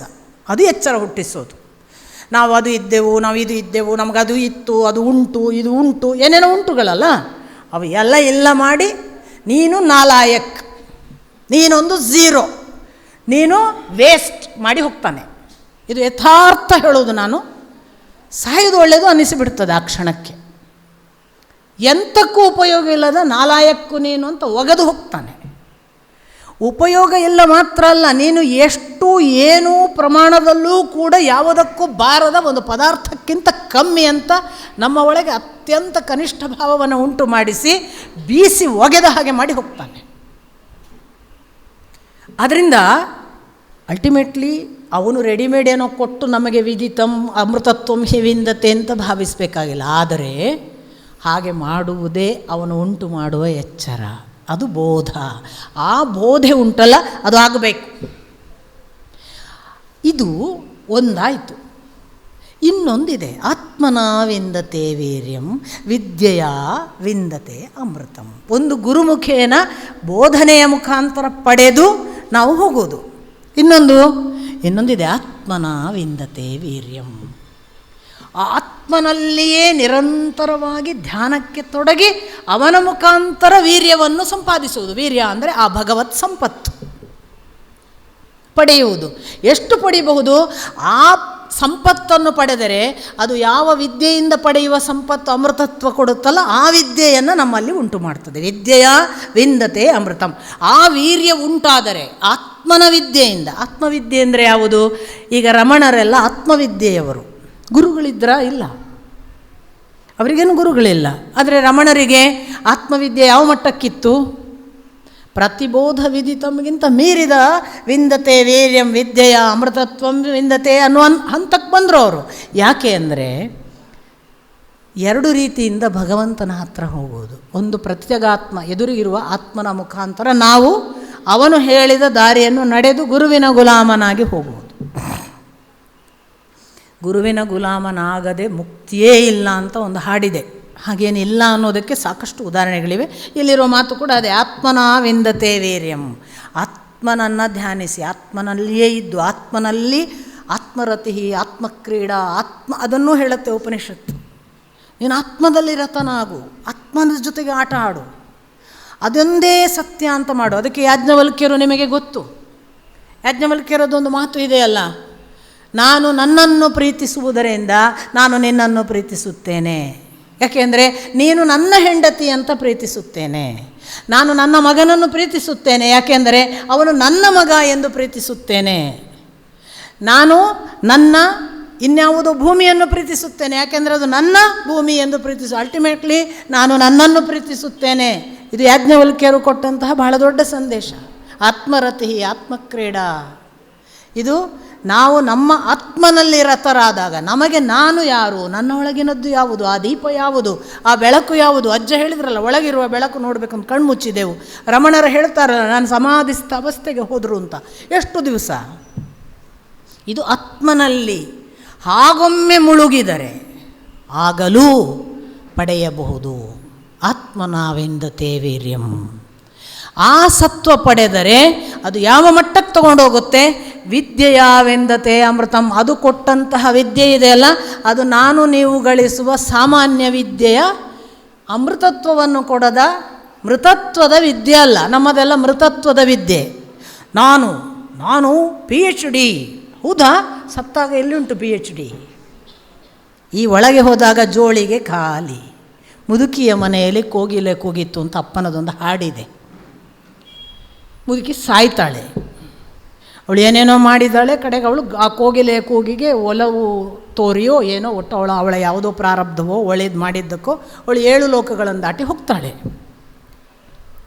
ಅಲ್ಲಿ ಹೋದಾಗ ಅಪ್ಪನ ಕವಿತೆ ಹೇಗೆ ಹೇಳುತ್ತೆ ಅಂದರೆ, ಅಲ್ಲಿ ಹೋದಳು ಆದರೆ ಜೋಳಿಗೆ ಬರಿದಿತ್ತು ಮತ್ತೆ ಬಂದಳು ಅಂತ. ಕರ್ಮದ ಚೀಲದಲ್ಲಿ ಏನೂ ಕಟ್ಟಿಕೊಳ್ಳುವಂಥದ್ದಿಲ್ಲ. ಇಲ್ಲಿ PhD ಮಾಡಿದ್ದೀನಿ, ನಾನು ಲೆಕ್ಚರರು, ನಾನು ಪ್ರೊಫೆಸರು, ನಾನು ವೈಸ್ ಚಾನ್ಸಲರು, ನಾನು ಅಂಥದ್ದು ಮಾಡ್ತೀನಿ ಅಂತ ಇಲ್ಲಿ ಗೊಣಗಾಡಿ ತಗೊಳ್ಬೇಕಾದ್ದೆಲ್ಲ ತಗೊಂಡಾಯ್ತಲ್ಲ.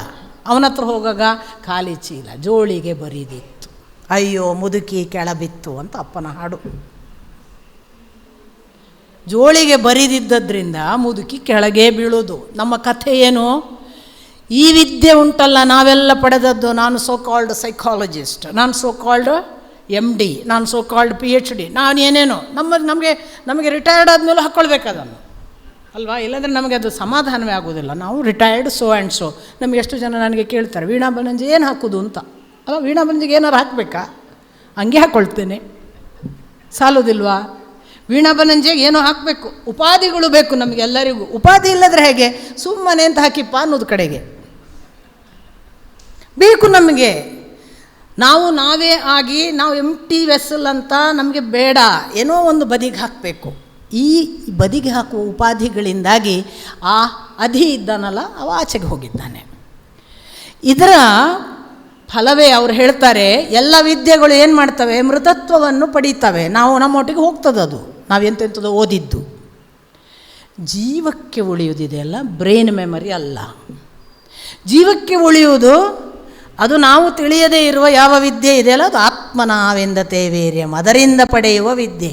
ಆತ್ಮವಿದ್ಯೆ ಉಂಟಲ್ಲ ಅದು ಖಾಲಿಯಾಗುವುದಿಲ್ಲ. ಅದು ಎಲ್ಲಿವರೆಗಿರ್ತದೆ? ಈ ದೇಹ ತಾನು ಇಲ್ಲವಾಗುವಾಗ ದೇಹವನ್ನು ಕಳಚಿಕೊಂಡು ಜೀವ ಹೊರಡುತ್ತಲ್ಲ, ಆಗಲೂ ಆ ವಿದ್ಯೆ ನಮ್ಮೊಟ್ಟಿಗೆ ಬಂದು ಅಮೃತತ್ವವನ್ನು ಪಡೆಯುವುದಕ್ಕೆ ಸಹಕರಿಸ್ತದೆ. ಅದನ್ನು ಅವರು ಹೇಳೋದು ಆತ್ಮನಾವಿಂದತೆ ವೀರ್ಯಂ, ವಿದ್ಯೆಯ ಅಮೃತತ್ವಂ ಹಿ ವಿಂದತೆ, ಅದು ಅಮೃತತ್ವವನ್ನು ಕೊಡುತ್ತೆ. ವಿಂದತೆ ಅಮೃತತ್ವಂ. ಹಾಗಾಗಿ ಎರಡು ಥರದಲ್ಲೂ ಕಲಿಬಹುದಪ್ಪ. ಪ್ರತಿಬೋಧ ವಿದಿತಮ್ಮೂ ಹೌದು, ಆತ್ಮನಾವಿಂದತೆ ವೀರ್ಯಮ್ಮೂ ಹೌದು ಅಂತ ಸೂಚನೆ ಕೊಡ್ತಾ ಇದ್ದಾರೆ. ಇಷ್ಟು ಹೇಳಿದ ಕೂಡಲೇ ಅವರು ಕೂಡಲೇ ಒಂದು ಅವೇರ್ನೆಸ್ ಬರಲಿ ಅಂತ ಬ್ರಹ್ಮನಿಗೆ ಹೇಳ್ತಾರೆ, ನಚೇತ್ ಅವೇದಿತಾನ್, ನಚೇತ್ ಅವೇದಿತಾನ್ ಅಥ ಸತ್ಯಂ ಅಸ್ತಿ. ಒಂದು ವೇಳೆ, ನಚೇತ್ ಒಂದು ವೇಳೆ, ಅವೇದಿತನ್ ನಾನು ತಿಳಿದೆ ಅಂತಾದರೆ, ಅಥ ಸತ್ಯಂ ಅಸ್ತಿ ಇಲ್ಲಿಯೇ ಒಂದು ವೇಳೆ, ಈಗ ಇರುವಾಗಲೇ ಒಂದು ವೇಳೆ ನಾನು ಅದನ್ನು ತಿಳಿದೆ ಅಂತಾದರೆ, ಅವೇದಿತನ್ ಅಂದರೆ ಪಾಸ್ಟ್ ಟೆನ್ಸ್, ತಿಳಿದೆ ಅಂತಾದರೆ ಅಥ ಸತ್ಯಂ ಅಸ್ತಿ, ಆಗ ಸತ್ಯವು ನಮ್ಮ ಅನುಭವಕ್ಕೆ ಬರ್ತದೆ. ನಚೇತ್ ಪುನಃ ಹೇಳ್ತಾರೆ, ನಚೇತ್ ಇಹ ಅವೇದಿತನ್ ಅಸ್ತಿ. ಆವಾಗ ಒಂದು ವೇಳೆ ನಚೇತ್, ಪುನಃ ಒಂದು ವೇಳೆ ಅನ್ನೋದು ರಿಪೀಟ್ ಮಾಡಿ ಹೇಳ್ತಾರೆ, ಇಹ ಇಲ್ಲಿ ಅವೇದಿತ ಆಗದೆ ನಾವು ಬಿಟ್ಟರೆ, ಅವೇದಿತನ್ ನ, ಅಲ್ಲಿ ನ ಇದೆ ನೋಡಿ, ಇಹಚೇತ್, ಪ್ರಥಮದಲ್ಲಿ ಇಹಚೇತ್, ಇಲ್ಲಿ ನಚೇತ್. ಇಹಚೇತ್ ಅವೇದಿತನ್ ಅಸ್ತಿ, ಒಂದು ವೇಳೆ ನಾವು ಇಲ್ಲಿ ಇರುವಾಗಲೇ ಈ ಭೂಲೋಕದಲ್ಲಿ, ಇಹ ಅನ್ನುವುದನ್ನು ಇಲ್ಲಿ ಭೂಲೋಕದಲ್ಲಿ ಅವನಲ್ಲಿ ಅಂತೆಲ್ಲ ಅರ್ಥ ಇದೆ, ಬರೀ ಇಲ್ಲಿ ಅಂತ ಒಂದೇ ಅರ್ಥ ಅಲ್ಲ, ಅವನಲ್ಲಿ. ಇಹಚೇತ್ ಅವೇದಿತನ್ ಅಥ ಸತ್ಯಂ ಅಸ್ತಿ, ಸತ್ಯ ಉಂಟು. ಯಾವಾಗ? ನಾವು ಇಲ್ಲಿ ಇರುವಾಗಲೇ ಅದನ್ನು ತಿಳಿದರೆ. ಒಂದು ವೇಳೆ ನಚೇತ್ ಇಹ, ಇಲ್ಲಿ ಇರುವಾಗ ತಿಳಿಲಿಲ್ಲಪ್ಪ, ಆಗ ಅವೇದಿತನ್, ಒಂದು ವೇಳೆ ತಿಳಿಲಿಲ್ಲದಿದ್ದರೆ ನ ಇಹಚೇತ್ ಅವೇದಿತನ್, ಆಗ ಮಹತಿ ವಿನಷ್ಟಿ, ಭಾರೀ ನಷ್ಟ. ಇರುವಾಗ ತಿಳಿದು ಬಿಡು ಅಂತಾನೆ ಶಿವನಿಗೆ ಬ್ರಹ್ಮ. ಇಲ್ಲಿ ಇರುವಾಗಲೇ ತಿಳಿದು ಬಿಡು, ಒಂದು ವೇಳೆ ಇಲ್ಲಿ ಇರುವಾಗ ತಿಳಿಯದೇ ಇದ್ದರೆ ಭಾರೀ ನಷ್ಟವಿದೆ, ಕಳ್ಕೊಳ್ತಿ, ಮಹತಿ ವಿನಷ್ಟಿ. ಇದನ್ನು ದಾಸರು ಹೇಳಿದ್ದಾರೆ ಅಲ್ವಾ? ಹೇಗೆ ಮಾಡಲಯ್ಯ ಕೃಷ್ಣ, ಹೋಗುತ್ತಿದೆ ಆಯುಷ್ಯ, ನಿನ್ನ ಡಿಂಗರೀಗ ನಾನು ಮಾಡು. ಇಲ್ಲಿ ಇರುವಾಗ ನನ್ನ ಆಯುಸ್ಸು ಹೋಗ್ತಿದೆ ಕಣಪ್ಪ, ಬೇಗ ಮಾಡು, ಬೇಗ ಕರ್ಕೋ. ನಾನು ಒಂದು ವೇಳೆ ಈಗ ತಿಳಿಯದಿದ್ದರೆ ನನಗೆ ಇನ್ನೇನು ಮತ್ತೆ ಮತ್ತೆ ಹುಟ್ಟು ಸಾವಿನ ಚಕ್ರದಲ್ಲಿ ಬಂದು ಯಾವಾಗ ತಿಳಿತೀನೋ ಗೊತ್ತಿಲ್ಲ, ಈಗಲೇ ಮಾಡಿಬಿಡು. ನೆರೆ ಕೆನ್ನೆಗೆ ತೆರೆಗಲ್ಲಕ್ಕೆ ಶರೀರ ಗೂಡು ಹೋಗದ ಮುನ್ನ, ಮುಪ್ಪಿನಿಂದ ಒಪ್ಪ ಅಳಿಯದ ಮುನ್ನ, ಶಿವನ ನೆನೆಯಿರೋ ಈ ಜನುಮ ಬಳಿಕಿಲ್ಲ. ಕೂಡಲ ಸಂಗಮ ದೇವ ಬಸವಣ್ಣ. ಆಯಿತು, ಮುದಿತನ ಬಂತು, ಬೇಗ ಬೇಗ ನೆರೆ ಕೆನ್ನೆಗೆ ತೆರೆಗಲ್ಲಕ್ಕೆ. ಜವ ಅನ್ನುವ ಶಬ್ದಕ್ಕೆ ಬಹಳ ಸ್ಪೀಡ್ ಅಂತಲೂ ಅರ್ಥ. ಯಮ ಭಾರಿ ವೇಗ. ನಮಗೆ ಹೀಗೆ ನಾವು ಎಂಜಾಯ್ ಮಾಡ್ತಿದ್ದೇವೆ ಅನ್ನೋವಾಗ ಯವನ ಮುಗಿಸ್ಬಿಡ್ತಾನೆ. ಭಾರಿ ಖುಷಿಯಲ್ಲಿದ್ದೇವೆ ಗೃಹಸ್ಥಾಶ್ರಮ ಅನ್ನೋವಾಗ ಠಕ್ ಅಂತ ವಾನಪ್ರಸ್ಥಕ್ಕೆ ತಂದು ಹಾಕ್ತಾನೆ. ವಾನಪ್ರಸ್ಥದಲ್ಲಿ ಇದ್ದೇವಲ್ಲ ಅನ್ನೋದ್ರೊಳಗೆ ಹೋಗ್ಲಿಕ್ಕೆ ಬಂತು ಅಂತ ಅಲಾರ್ಮ್ ಹೊಡಿತಾನೆ. ಯುಧಿಷ್ಠಿರ ಮಹಾಭಾರತದಲ್ಲಿ ಒಂದು ಮಾತು ಹೇಳ್ತಾನೆ, ಎಲ್ಲಿದ್ದೇವೆ ನಾವು, ನಮ್ಮದೇನು ನಡೀತದೆ? ಯುಧಿಷ್ಠಿರನ ಪ್ರಶ್ನೆ, ನಮ್ಮದೇನು ನಡೀತದೆ? ಯಕಶ್ಚಿತ್, ನಮ್ಮ ದೇಹದ ಬಾಲ್ಯ ನಮಗೆ ಉಳಿಸ್ಕೊಳ್ಳೋಕ್ಕಾಗಲ್ಲ, ನಾವು ನೋಡ್ತಿದ್ದಂಗೆ ಓಡೋಗುತ್ತೆ. ನಮ್ಮ ದೇಹದ ಯೌವನ ನಮಗೆ ಉಳಿಸೋಕ್ಕಾಗಲ್ಲ, ಇದನ್ನು ಬಿಡೋದು ಬೇಡಪ್ಪ, ಇದು ನಮ್ಮ ಹತ್ರನೇ ಇರಲಿ ಅಂತ ನಮಗೆ ಹಿಡಿದಿಡೋಕ್ಕಾಗಲ್ಲ. ಚಕ್ಕಂತ ಯೌವನ ಹೋಗುತ್ತೆ. ಯೌವನ ಹೋಯ್ತಲ್ಲ, ಈಗ ಸದ್ಯಕ್ಕೆ ಪರವಾಗಿಲ್ಲ, ವಾನಪ್ರಸ್ಥಾಶ್ರಮ ಇದಿರಲಿ ಅಂತ ಒದ್ದಾಡೋಣವಾ? ನಮ್ಮ ಕೈ ಏನಿದೆ ಅಂತ ನಾವು ಎಷ್ಟು ಹಾಹಾಕಾರ, ಎಷ್ಟು ಗಲಾಟೆ ಅಂತಾನೆ ಯುಧಿಷ್ಠಿರ. ನಮಗೆ ಇಷ್ಟು ಸಣ್ಣ ಅವೇರ್ನೆಸ್ಸು ಇಲ್ಲ ನೋಡಿ. ಎಲ್ಲ ನನ್ನ ಕೈಲಿದೆ, ನಾನೇ ಮಾಡಬಲ್ಲೆ, ನನಗಾಗತ್ತೆ, ನಾಹಂ ಕರೋತಿ ಅನ್ನೋದೇ ಬರಲಿಲ್ಲ. ಅಹಂ ಕರೋತಿ, ಅದರಿಂದ ಅಹಂಕಾರ. ಇದನ್ನೇ ಹೇಳಿತು ಅದು. ಇಲ್ಲಿ ಈಗ ಇರುವಾಗನೇನು ಮಾಡದೇ ಇದ್ದರೆ ಹೇಗೆ ಮಾಡಲಯ್ಯ ಕೃಷ್ಣ ಹೇಳಿದ ಹಾಗೇನೆ ಈ ಕನಕದಾಸರು ಅದೇ ಥರ ಹಾಡ್ತಾರೆ ಅಲ್ವಾ? ಬೇಗ ನಮ್ಮ ಆಯುಸ್ಸು ಮುಗೀತಿದೆ, ಬೇಗನೆ ನಮಗೆ ಕರ್ಕೋ. ಯಾಕೆ ಎಲ್ಲರಿಗೂ ಯಾಕೆ ಆ ಕ್ರೈ? ಒಂದು ಜನುಮ ಅನ್ನುವುದು 100 ವರ್ಷ ದೇವಹಿತಂ ಯದಾಯುಹು. ಇದು ಬಂದದ್ದು ಯಾವುದಕ್ಕೆ ಅಂದರೆ ಇದು ದೇವನು ಮೆಚ್ಚುವುದಕ್ಕಾಗಿ ಬಂದ ಆಯುಸ್ಸು. ನಾನು ಪ್ರಥಮದಲ್ಲಿ ಶಾಂತಿ ಮಂತ್ರ ಹೇಳುವಾಗ ಹೇಳಿದೆ, ಧರ್ಮಾಸ್ತೆ ಮಯಿ ಸಂತು ತೇ ಮಯಿ ಸಂತು. ಯಾವುದೋ ಧರ್ಮಕ್ಕೆ ಅನುಗುಣವಾಗಿ ತೇ ಧರ್ಮ, ನಿನ್ನ ಧರ್ಮಕ್ಕೆ ಅನುಗುಣವಾಗಿ ನಮ್ಮನ್ನು ನಡೆಸುವಂಥ ಆ ಮಂತ್ರ. ತೇ ಧರ್ಮ ಅನ್ನೋದಕ್ಕೆ ಅಪ್ಪ ಯಾವುದು ತೇ ಧರ್ಮ? ಅವರು ಇಷ್ಟು ಹೊತ್ತು ಎಲ್ಲ ಕಣ್ಣು ಕಿವಿ ಇದೆಲ್ಲ ಪ್ರಾರ್ಥನೆ ಮಾಡಿದ್ದಾರೆ. ಆಪ್ಯಾಯಂತು ಮಮ ಅಂಗಾನಿ ವಾಕ್ ಪ್ರಾಣ ಚಕ್ಷು ಇಂದ್ರಿಯ ಎಲ್ಲ ಹೇಳಿದ್ದಾರೆ. ಬಲಂ ಇಂದ್ರಿಯಾಣಿ ಚ ಸರ್ವಾಣಿ ಇಷ್ಟೆಲ್ಲ ಹೇಳಿ ಧರ್ಮ ಯಾಕೆ ಬಂತಲ್ಲಿ? ಅದು ಧರ್ಮ ಯಾವುದು ಅಂದಾಗ ಅಪ್ಪ ಒಂದು ವಿವರಣೆ ಕೊಟ್ಟರು. ನಾನು ನಿಮಗೆ ಮೊನ್ನೆ ದಿನ ಹೇಳಿದೆ ಅದು ಯಾವ ಧರ್ಮ ಅಂದರೆ ಅದರ ಸ್ವಭಾವ ಅಂತ. ಕಣ್ಣಿಗೊಂದು ಸ್ವಭಾವ ಇದೆ. ಏನು ಕಣ್ಣಿನ ಸ್ವಭಾವ? ಅಪ್ಪನ ಪ್ರಕಾರ ಅದು ಭಗವಂತನನ್ನು ನೋಡಬೇಕು ಅಂತ ಅದರ ಸ್ವಭಾವ, ಅದರ ಧರ್ಮ. ನಾವು ಆ ಭಗವಂತ ಒಬ್ಬನನ್ನು ಬಿಟ್ಟು ಉಳಿದವರನ್ನೆಲ್ಲ ನೋಡೋಕ್ಕೆ ಕಣ್ಣಿಟ್ಕೊಂಡ್ಬಿಟ್ಟಿದ್ದೀವಿ. ಕಿವಿಗೆ ಅವನನ್ನೇ ಕೇಳುವುದು ಅದರ ಸ್ವಭಾವ. ಅದೊಂದು ಬಿಟ್ಟು ಉಳಿದದೆಲ್ಲವನ್ನೂ ಕೇಳ್ತೇವಲ್ವಾ? ಅದಕ್ಕೆ ತೇ ಧರ್ಮ ಮೈ ಸಂತು ತೇ ಮೈ ಸಂತು. ಅದರ ಧರ್ಮದಲ್ಲಿ ನೆಲೆಸುವಂತೆ ಮಾಡಪ್ಪ ಮಾಡಪ್ಪ ಅಂತ ಪ್ರಾರ್ಥನೆ. ಅದು ತನ್ನ ಧರ್ಮದಲ್ಲಿ ನೆಲೆಸುವಂತೆ ಮಾಡಪ್ಪ. ಅತ್ತಲಿತ್ತ ಹೋಗದಂತೆ ಹೆಳವನ ಮಾಡಯ್ಯ ತಂದೆ, ಸುತ್ತಿ ಸುಳಿದು ನೋಡದಂತೆ ಅಂಧಕನ ಮಾಡಯ್ಯ ತಂದೆ, ನಿನ್ನ ಮಂತ್ರ ಕಲ್ಲದೆ ಅನ್ಯಕ್ಕೆ ಕಿವುಡನ ಮಾಡಯ್ಯ ತಂದೆ, ನಿನ್ನ ಚರಣ ಕಲ್ಲದೆ ಅನ್ಯಕ್ಕೆ ಎಳಸದಿರು ಕೂಡಲ ಸಂಗಮ ದೇವ. ಇದು ಕ್ರೈ. ಇದನ್ನು ಪದೇ ಪದೇ ಹೇಳ್ತಾ ಇರುವುದರಿಂದ ನಮಗೆ, ನಾನು 1 ತಿಂಗಳು ಅಮೆರಿಕಕ್ಕೆ ಹೋಗಿ ಬಂದೆ. 1 ತಿಂಗಳು ನನಗೆ ಗೊತ್ತಾಯಿತು 30 ದಿನದಲ್ಲಿ ಎಷ್ಟು ಹಾಳಾಗಬಹುದು ಅಷ್ಟು ಹಾಳಾಗಿ ಬಂದೆ. ಭೋಗ ಜೀವನ. ನಾನು ಮನೆಯಲ್ಲಿದ್ದರೆ ಬೆಳಿಗ್ಗೆಯಿಂದ 3 ಗಂಟೆ ಮಧ್ಯಾಹ್ನದವರೆಗೆ 3 ಗಂಟೆ ನಾನು ಬೇರೆ ಬೇರೆ ಅಧ್ಯಾತ್ಮ ಪಾಠ, 1 ಗಂಟೆ ಮಧ್ಯಾಹ್ನ ಊಟ ಆದಮೇಲೆ ನಿದ್ರೆ, ಸಂಜೆಯಿಂದ ಮತ್ತೆ 2 ಗಂಟೆ ಒಂದು ಪಾಠ, ರಾತ್ರಿ ಇನ್ನೊಂದು ಗಂಟೆ ಪಾಠ. ನನಗೆ ಬೇರೆ ಜಗತ್ತೇ ಗೊತ್ತಿಲ್ಲ ನಾನು ಮನೆಯಲ್ಲಿದ್ದರೆ. ಈಗ ಕಳೆದ 3-4 ವರ್ಷಗಳಿಂದ ಈ 30 ದಿನದಲ್ಲಿ ನನಗೆ ಪಾಠಗಳಿಲ್ಲ. ಯಾಕೆಂದರೆ ನಾನು ಟೂರ್ನಲ್ಲಿದ್ದೇನೆ. ಎಲ್ಲರನ್ನೂ ಕರ್ಕೊಂಡು 11 ಜನರನ್ನು ಐಟಿನರಿ ಪ್ಲ್ಯಾನು 4 ದಿವಸ, ಅಂದರೆ ಒಟ್ಟು 25 ದಿವಸದಲ್ಲಿ 4 ದಿವಸ ಅಪ್ಪನ ಕಾರ್ಯಕ್ರಮ, ನಡುವಿನ ಅವಧಿಯೆಲ್ಲ ಅವ್ರು ನಮ್ಮನ್ನು ತಿರುಗಾಡಿಸೋದು ಅಂತ ಅಪ್ಪನ ಶಿಷ್ಯರ ಪ್ರೀತಿ. ಅದು ಒಂದು ಲೋಕ. ನಾನು ಅದನ್ನೆಲ್ಲ ಅಲ್ಲಗಳಿತೇನೆ ಅಂತಲ್ಲ, ಬಟ್ ಭೋಗ ಲೋಕದಲ್ಲಿ ಎಷ್ಟು ಹಾಳಾಗ್ಬೋದು ಅಂತ ನನಗೆ ಗೊತ್ತಾಯಿತು. ಅದು ಅಫ್ಕೋರ್ಸ್ ನನಗೆ ಏನು ನೋಡುವಾಗಲೂ ನಿನ್ನ ನೋಡಲೇ ಇಲ್ವಲ್ಲ ಅಂತಲೇ ನಾನು ನೋಡೋದು. ಯಾವ ಜಾಗ ನೋಡುವಾಗಲೂ ನನಗೆ ದೊಡ್ಡ ವಿಶೇಷ ಕಾಣೋದೇ ಇಲ್ಲ. ಭಾಳ ಜನ ಕೇಳ್ತಾರೆ, ಭಾರಿ ಇಷ್ಟ ಯಾವ್ದು ಜಾಗ, ಯಾವುದು ಇಷ್ಟ ಆಯಿತು ನಿಮಗೆ? ನನಗೆ ದೇವರಾಣೆ ಒಂದು ಮೂಡೋದಿಲ್ಲ ದೇವರ ದಯದಿಂದ. ನನ್ನನ್ನು ಕೆಲವು ಹುಡುಗರು ಚಿಕ್ಕಮಗಳೂರಿಗೆಲ್ಲ ಕರ್ಕೊಂಡೋಗಿ ಅಲ್ಲೆಲ್ಲ ಬೇರೆ ಬೇರೆ ಬೆಟ್ಟ ಅದು ಇದು ತೋರಿಸ್ತೀನಿ ಕರ್ಕೊಂಡೋಗ್ತಾರೆ. ಅವ್ರ ಸುಖಕ್ಕೆ ಹೋಗ್ತೀನಿ ನಾನು, ಇಲ್ಲ ಅಂತಲ್ಲ. ಖುಷಿಯಿಂದ ನಗಾಡ್ಕೊಂಡು ಮಜಾ ಮಾಡಿಸಿ ಎಲ್ಲ ಹೋಗ್ತೀನಿ. ನಾನು ನೋಡುವಾಗೆಲ್ಲ ನಾನು ಅಷ್ಟಕ್ಕೆ ಹೇಳ್ತೇನೆ, ನಿಜವಾಗಿ ನೋಡಬೇಕಾದ ನೋಡ್ತಿಲ್ವಲ್ಲ ದೇವರೇ, ನಿನ್ನನ್ನು ನೋಡಲೇ ಇಲ್ವಲ್ಲ ಅಂತ. ಆದರೆ ಇದೆಲ್ಲ ನೋಡ್ತಾ ಟೈಮ್ ಹೋಗ್ತಾ ಉಂಟಲ್ಲ, ಅದು ಸುಳ್ಳಲ್ವಲ್ಲ. ಮನಸ್ಸಿನಲ್ಲಿ ಈ ಕ್ರೈ ಇದ್ದರೂ ಕೂಡ ಟೈಮ್ ವೇಸ್ಟ್ ಆದದ್ದು ಹೌದಲ್ಲ. ಇದೆಲ್ಲ ಹೇಳ್ಕೊಳ್ತಾ ಅವರೊಂದು ಸೂಚನೆ ಕೊಡ್ತಾರೆ. ಹಾಗಾಗಿ ಒಂದು ವೇಳೆ ಇಲ್ಲಿ ನೀವು ನೋಡದೇ ಇದ್ದರೆ ಮತ್ತೆ ಅಲ್ಲಿ ನೋಡ್ತೇನೆ ಅಂತ ಏನಾದರೂ ಇನ್ನೊಂದಿಷ್ಟು ಕಾಲ ಹೋಗಲಿ, ಈಗಲೇ ಯಾಕೆ ನೋಡಬೇಕು? ಮುದಿತನ ಬಂದರೆ ಆಯ್ತಲ್ಲ, ಆವಾಗ ನೋಡಿದರೆ ಆಯಿತು. ಯೌವನದಲ್ಲೆಲ್ಲ ಮಜಾ ಮಾಡೋಣ, ನಮ್ಮ ಆ್ಯಟಿಟ್ಯೂಡಲ್ಲ. ಪ್ರಹ್ಲಾದ ಎಷ್ಟು ಸಣ್ಣ ವಯಸ್ಸಿನಲ್ಲಿ ಎಂಥ ಪ್ರಶ್ನೆಯನ್ನು ಕೇಳಿಬಿಟ್ಟಿದ್ದಾನೆ ನಿಮಗೆ ಗೊತ್ತು. ನಿದ್ದೆಯಲ್ಲಿ 50 ವರ್ಷ ಹೋಗುತ್ತೆ ಅಂತಾನೆ, ಹೌದಲ್ವಾ? 12 ಗಂಟೆ ಮಲಗ್ತೇವೆ, ಅದನ್ನು 100 ವರ್ಷಕ್ಕೆ ಮಾಡಿಬಿಟ್ಟ ಅವನು. 50 ವರ್ಷ ಹೋಯಿತು. ಮತ್ತು ಉಳಿದ 12 ಗಂಟೆ ಅದರಲ್ಲಿ ಏನು ಮಾಡಿದ್ದೇವೆ? ಅವನೇ ಹೇಳ್ತಾನೆ 10 ವರ್ಷ ಬಾಲ್ಯದಲ್ಲಿ ಹೋಯಿತು, 10 ವರ್ಷ ಯೌವನದ ಸುಖ ಮದ ಅದರಲ್ಲಿ ಹೋಯಿತು, ಮತ್ತೊಂದು 10 ವರ್ಷ ಗೃಹಸ್ಥಾಶ್ರಮದಲ್ಲಿ ಹೋಯಿತು, 80 ವರ್ಷ ಹೋಯಿತು. ಇನ್ನು 10 ವರ್ಷ ವೃದ್ಧಾಪ್ಯ, ಯಾರಾದರೂ ಸಹಾಯ ಕೊಡಿ ಅಂತ ಕೇಳುವ ಸ್ಥಿತಿಗೆ ಬಂತು. 10 ವರ್ಷ ಉಳಿದಿದೆ ಅಂತ ಅಂದ್ಕೊಂಡ್ರೆ ನಿನ್ನನ್ನು ಯಾವಾಗಪ್ಪ ನೋಡೋದು ಅಂತ ಪ್ರಹ್ಲಾದ 5 ವರ್ಷದ ಬಾಲಕನಿಗೆ ಬಂತು. ನಮಗೆ ಇನ್ನೂ ಮೂಡಲಿಲ್ಲ. ಸುಮಾರು ಕೆಲಸ ಉಂಟು, ಅಷ್ಟು ಬೇಗ ಎಂತ ಹೋಗೋದು? ಹಾಗೆಲ್ಲ ಹೇಳಲಿಕ್ಕಾಗ್ತದಾ? ಮಕ್ಕಳದೆಲ್ಲ ಆಗಬೇಡ್ವಾ? ಅವ್ರ ಮಕ್ಕಳು ಮದುವೆ ಆಗಬೇಕು, ಮೊಮ್ಮಕ್ಕಳಂತ ಹೋಗಬೇಕು, ನಾವು ನೋಡ್ಲಿಕ್ಕೆ ಉಂಟಲ್ವಾ ಅಂತ ಎಷ್ಟೋ ಜನ ಲಿಸ್ಟ್ ಕೊಡ್ತೇವಲ್ವಾ? ಇದನ್ನೇ ಅವ್ರು ಹೇಳೋದು, ಈಗ ಆಗದಿದ್ದರೆ ಮತ್ತೆ ಆಗಲ್ಲ. ಮಹತೀ ವಿನಷ್ಟಿ, ಭಾರಿ ನಷ್ಟವಿದೆ, ಭಾರಿ ಕಳ್ಕೊಳ್ಳೋದಿದೆ. ವಾರ್ನ್ ಮಾಡ್ತಾರೆ, ಭಾರಿ ನಷ್ಟವಿದೆ, ಭಾರಿ ಕಳ್ಕೊಳ್ಳೋದಿದೆ, ಈಗ ಆಗದಿದ್ದರೆ ಮುಂದೆ ಆಗ್ತದೆ ಅನ್ನುವ ಭರವಸೆಯನ್ನು ಇಟ್ಕೊಳ್ಬೇಡಿ.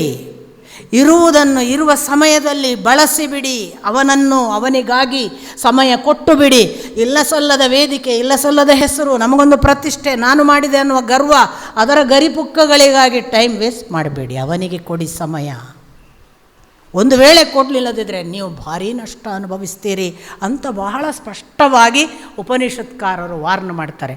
ಖಂಡಿತಕ್ಕೂ ಈ ವಾರ್ನಿಂಗ್ ತಗೋಬೇಕು.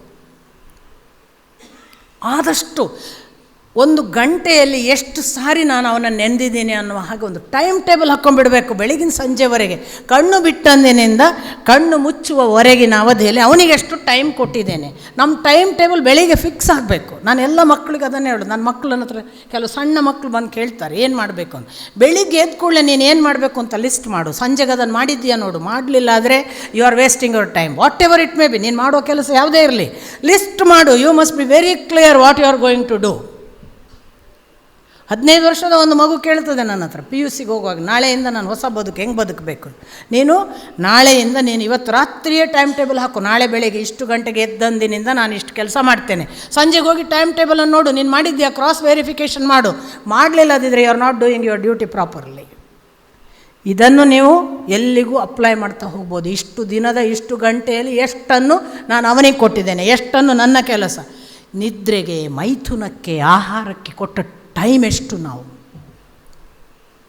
ಅದರ ಆಚೆಗೆ ಅದನ್ನು ಅವ್ರು ಹೇಳ್ತಾರೆ, ಒಂದು ವೇಳೆ ನೀವು ಈಗ ಕೊಡಲಿಲ್ಲದಿದ್ದರೆ you will repent forever. ಬಹಳ ದೊಡ್ಡ ನಷ್ಟ ಇದೆ. ಮಹತೀ ವಿನಷ್ಟಿ. ಹೇಗೆ ಹಾಗಾದರೆ ಇಲ್ಲಿ ಇರುವಾಗ ಹೇಗಪ್ಪ ಅವನನ್ನು ತಿಳಿಯುವುದು? ಭೂತೇಶು ಭೂತೇಶು ವಿಚಿತ್ಯ ಧೀರ. ಹೌದು, ನೀವು ಸರ್ವಭೂತೇಶು, ಎಲ್ಲ ಜೀವರಾಶಿಗಳ ಜೊತೆಗೆ ಬದುಕ್ತೀರಿ. ಒಬ್ಬರೇ ಏನು ಬದುಕುವುದಲ್ಲ. ಸಮಾಜಕ್ಕೆ ಬಂದ ಮೇಲೆ, ಈ ಯೋನಿಯಲ್ಲಿ ಬಂದ ಮೇಲೆ, ಹುಟ್ಟು ಸಾವಿನ ಚಕ್ರದಲ್ಲಿ ಬಿದ್ದ ಮೇಲೆ ನಾವು ಎಲ್ಲರೂ ಬಂದಿದ್ದೇವೆ. ಹೌದು, ನಮ್ಮ ಜೊತೆಗೆ ಅನೇಕ ಜನ ಇದ್ದಾರೆ. ಅದರಲ್ಲೆಲ್ಲ ನೋಡು, ಭೂತೇಶು ಭೂತೇಶು, ಸಕಲ ಜೀವರಾಶಿಗಳಲ್ಲಿ ನೋಡು. ಶುನಿಚೈವ ಶ್ವಪಾಕೇಚ ಪಂಡಿತಾಹ ಸಮದರ್ಶಿನಃ. ಒಂದು ನಾಯಿ ಇರಬಹುದು, ಒಂದು ಮಾಂಸ ತಿನ್ನುವವನಿರಬಹುದು, ಒಬ್ಬ ಆನೆ ಇರಬಹುದು, ಒಂದು ಯಾವುದೋ ಇನ್ನೊಂದು ಯಾವ ಪ್ರಾಣಿ ಇರಬಹುದು, ಪಶು ಇರಬಹುದು, ಮತ್ತೊಂದಿರಬಹುದು, ಮಗದೊಂದಿರಬಹುದು, ಒಬ್ಬ ಪಂಡಿತನೇ ಇರಬಹುದು ಅಥವಾ ತಿಳಿದವನಿರಬಹುದು, ಗೋವು ಇರಬಹುದು. ಎಲ್ಲವನ್ನು ನೋಡುವಾಗ ಅವನನ್ನು ನೆನಪು ಮಾಡು. ಇದು ಭೂತೇಶು ಭೂತೇಶು. ಜೀವರಾಶಿಗಳಲ್ಲಿ ಏನಾಗುತ್ತೆ, ಜೀವರಾಶಿಗಳಲ್ಲೆಲ್ಲ ಪ್ರತಿ ಭೂತರಾಶಿಗಳಲ್ಲಿ ನಮಗೆ ತಕ್ಷಣ ನೋಡಿದ್ಕೊಳ್ಳೋ, ಓಹೋ ಇವ ನನ್ನ ಮಗ ನೆನಪಾಗಿ ಬಿಡ್ತದೆ, ಅವನು ನನ್ನ ವೈರಿ ನೆನಪಾಗಿಬಿಡ್ತದೆ, ಅವನು ಗಾಂಧಿಯ ಹಾಳಾಗೋಗಲಿ ಅಂತ ಒಂದು ಒಳಗಿಂದ ಸಿಟ್ಟು ಬರುತ್ತೆ. ಸಾವರ್ಕರ ನನಗೆ ಬಹಳ ಪ್ರೀತಿ. ರಾಗದ್ವೇಷಗಳಲ್ಲೇ ಆಗಿ ಹೋಯ್ತಲ್ಲ ಅಲ್ವಾ? ಟೈಮ್ ವೇಸ್ಟ್ ಅಲ್ವಾ ಸ್ವಾಮಿ? ಯಾರಿಗಾಗಿ ಮಂಡೆ ಹಾಳು ಮಾಡಿ ದ್ವೇಷ ಮಾಡಿ ನಿಮ್ಮ ಆರೋಗ್ಯ ಹಾಳು. ಯಾರನ್ನು ದ್ವೇಷ ಮಾಡೋದ್ರಿಂದಲೂ ಕೂಡ, ಇರ್ರೆಸ್ಪೆಕ್ಟಿವ್ ಆಫ್ ಎನಿಬಡಿ. ಸಪೋಸ್ ನನ್ನ ಅಪ್ಪ ಸತ್ತಿದ್ದಾರೆ ಅಂತ ಇಟ್ಕೊಳ್ಳೋಣ, ನಾನು ಬದುಕಿದ್ದೆ. ನನ್ನ ಅಪ್ಪನ ಬಗ್ಗೆ ಬಂದು, ಅಪ್ಪನ ಬಗ್ಗೆ ತುಂಬ ಗೊತ್ತಿದ್ದವನೊಬ್ಬ ಅಪ್ಪ ಸತ್ತ ಮೇಲೆ ನನಗೆ ಗೊತ್ತೇ ಇಲ್ಲದ ಅಪ್ಪನ ಕೆಡುಕುಗಳನ್ನು ಹೇಳಿದ ಅಂತ ಇಟ್ಕೊಳ್ಳಿ. ಏನು ಉಪಯೋಗ? ಏನು, ವಾಟ್ ಈಸ್ ದ ಗೇನ್? ಅವರು ತೀರಿ ಹೋದರು. ನಮ್ಮ ಅಪ್ಪ ತೀರಿ ಹೋದ್ಮೇಲೆ ಅವನು ಬಂದು, ನಿಮಗೆ ನಿಮ್ಮ ಅಪ್ಪಂದು ಈ ವಿಷಯ ಗೊತ್ತಿಲ್ಲ, ಅವ್ರು ಹೀಗಿದ್ದರು ಅಂತ ಏನೋ ಒಂದು ದುಷ್ಟ ಬುದ್ಧಿಯ ಯಾವುದೋ ಕಥೆ ಹೇಳಿದರು ಇಂಪ್ರೆಸ್ಸಿವ್ ಆಗಿ. ಏನು ಉಪಯೋಗ ಏನು ಕೇಳೋದು ನಾನು. ಒಂದು ನನಗಿದ್ದ ಗೌರವ ಹೋಯಿತು ನನ್ನ ಅಪ್ಪನ ಬಗ್ಗೆ. ಎರಡನೇದು, ಒಳಗೆ ಎಂಥ ಸಿಟ್ಟಲ್ಲ, ಅವನು ಸಿಗಲ್ವಲ್ಲ ಈಗ ಹೊಡೆಯೋಕ್ಕೆ ಅಲ್ವಾ? ಅವನು ಹಂಗೆ ಸಿಗಲ್ಲ. ಅವನ ಬಗ್ಗೆ ಒಂದು ಸಿಟ್ಟು, ಅಸಹಾಯಕತೆ ಎಲ್ಲ ಕಾರ್ಕೊಳ್ಬೇಕು ಅಂತ ಅನಿಸುತ್ತೆ. ಉಪಯೋಗ ಯಾರದ್ದು ಹೋಗೋದು? ನಿನ್ನ ಮಂಡೆ ಹಾಳು ಅಷ್ಟೇ. ಯಾಕೆ ದ್ವೇಷಿಸ್ತೀರಿ ಯಾರನ್ನಾದರೂ? ಯಾಕೆ ದ್ವೇಷಿಸ್ತೀರಿ? ಒಂದು ಸರಿ ಪ್ರಶ್ನೆ ಮಾಡಿ ಕನ್ನಡಿ ಮುಂದೆ ನಿಂತು. ನಿಮ್ಮನ್ನು ನೀವು ಹಾಳು ಮಾಡ್ಕೊತೀರಿ ಪ್ರತಿಯೊಬ್ಬರನ್ನು ದ್ವೇಷಿಸುವುದರಿಂದ. ಅದು ಯಾರೇ ಇರಲಿ, ನಾನು ಗಾಂಧಿ ಅನ್ನೋದು ಒಂದು ಹೆಸರು, ಯಾರೇ ಇರಲಿ, ಒಂದು ಸಾರಿ ಅವರ ಮೆಟ್ಟು ಹಾಕಿ ಅವರ ಜಾಗದಲ್ಲಿ ನಿಂತು ನೋಡಿ. ಒಂದು ಸಾರಿ ಒಬ್ಬ ಪ್ರಾಣಿಯನ್ನು ಬೈಯುವಾಗ ಆ ಪ್ರಾಣಿಯ ಜಾಗದಲ್ಲಿ ಅನುಭವಿಸಿ. ಏನು ಕಷ್ಟಪಟ್ಟಿದೆ ಯಾರಿಗೆ ಗೊತ್ತು? ಸಾಧ್ಯ ಆದರೆ ನಮ್ಮ ಜೀವನಕ್ಕೆ ದೇವರು ಕೊಟ್ಟ ಒಳಿತಿಗಾಗಿ ಒಂದಿಷ್ಟು 4 ಒಳ್ಳೆಯ ಮಾತಾಡೋಣ ಆಗಿ ಹೋದವರ ಬಗ್ಗೆ, ಯಾರೇ ಇರಲಿ. ಯಾಕೆ ನಾವು ಬಂದದ್ದು ಒಳಿತನ್ನು ದಾಟಿಸಲಿಕ್ಕೆ, ಕೆಡುಕನ್ನು ದಾಟಿಸುವುದಕ್ಕೆ ಯಾಕೆ ಬೇಕು ಹಿಸ್ಟ್ರಿ? ಬಟ್ ಮಹತೀ ವಿನಷ್ಟಿ. ಯಾಕೆ ಅಂದರೆ ಭೂತೇಶು ಭೂತೇಶು ವಿಚಿತ್ಯ ಧೀರಾಹ. ಪ್ರತಿ ಭೂತ ರಾಶಿಗಳನ್ನು ನೋಡುವಾಗ ಒಬ್ಬ ಧೀರ ಮಾತ್ರ, ಜ್ಞಾನಿ ಒಬ್ಬ, ತಿಳಿದವನು ಮಾತ್ರ ಅವನು ಭಗವಂತನನ್ನು ನೋಡ್ತಿದ್ದಾನೆ. ಗಾಂಧಿಯ ಭಗವಂತ ಸಾವರ್ಕರ ಭಗವಂತನ ಅಂಶ ಅಲ್ಲಿ ಕೆಲಸ ಮಾಡಿದೆ, ಸಾಕು. ಪ್ರೀತಿಸ್ಲಿಕ್ಕಾಗದಿದ್ದರೆ ಅಟ್ಲೀಸ್ಟ್ ಭಗವಂತನ ಅಂಶ ಅಂತ ಗೌರವಿಸಿ ಬಿಡೋಣ. ಅದೂ ಆಗಲಿಲ್ವಾ, ನ್ಯೂಟ್ರಲ್ ಇದ್ದು ಬಿಟ್ರಾಯ್ತು ಅಲ್ವಾ. ಇದನ್ನು ಹೇಳ್ತಾನೆ ವಿಚಿತ್ಯ ಧೀರಃ, ಯಾರು ನಿಜವಾದ ಜ್ಞಾನದಲ್ಲಿ ರಮಿಸ್ತಾನಲ್ಲ ಅವನು ಇದರ ಆಚೆಗೆ ಹೋಗಿಬಿಟ್ಟು ಮತ್ತೆ ಅವರು ಆಗಲೇ ಹೇಳಿದ್ರಲ್ಲ, ಪ್ರೇತ್ಯ ಅಸ್ಮಾತ್ ಲೋಕ ಅಮೃತ ಭವಂತಿ. ಅವನು ಸಕಲ ಜೀವರಾಶಿಗಳನ್ನು ಭೂತೇಶ ಪ್ರತಿ ಭೂತರಾಶಿಗಳನ್ನು ನೋಡಿ, ಓಹೋ ಇದು ಭಗವಂತ, ಭಿನ್ನ ಭಿನ್ನ ಜೀವರಾಶಿಗಳಲ್ಲಿ ಅಭಿನ್ನನಾಗಿರುವ ನನ್ನನ್ನು ಯಾರು ನೋಡುತ್ತಾನೋ ಅವನು ನನ್ನನ್ನು ಸೇರುತ್ತಾನೆ. ಇದು ಭಗವದ್ಗೀತೆಯ ಪ್ರಮಾಣವಚನ ಕೃಷ್ಣನದ್ದು.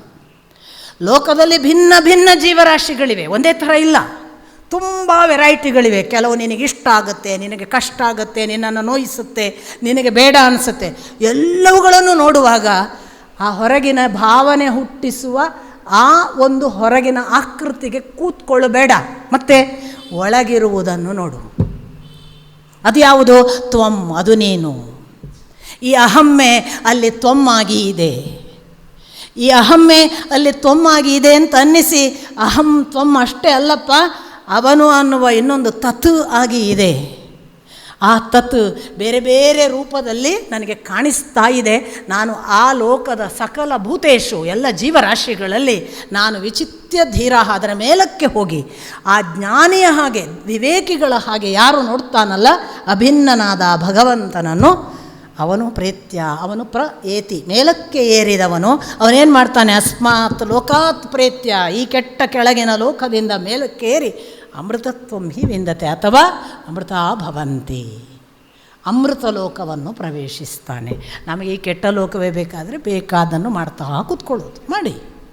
ಅದನ್ನೇ ಜರಿಯೋಣ, ಅದನ್ನೇ ಹೇಳೋಣ, ಅದನ್ನೇ ಹುಳ ಹುಡ್ಕೋಣ, ಬೇಡದ್ದನ್ನೇ ಮಾತಾಡೋಣ, ಕೆಟ್ಟದ್ದೇ ಕಾಣಿಸೋಣ, ಇನ್ನೊಬ್ಬರಿಗೂ ಮುಂದಿನ ಜನಾಂಗಕ್ಕೂ ಹೇಳಿ ಹೋಗೋಣ ಅವ್ರು ಕೆಟ್ಟವರು.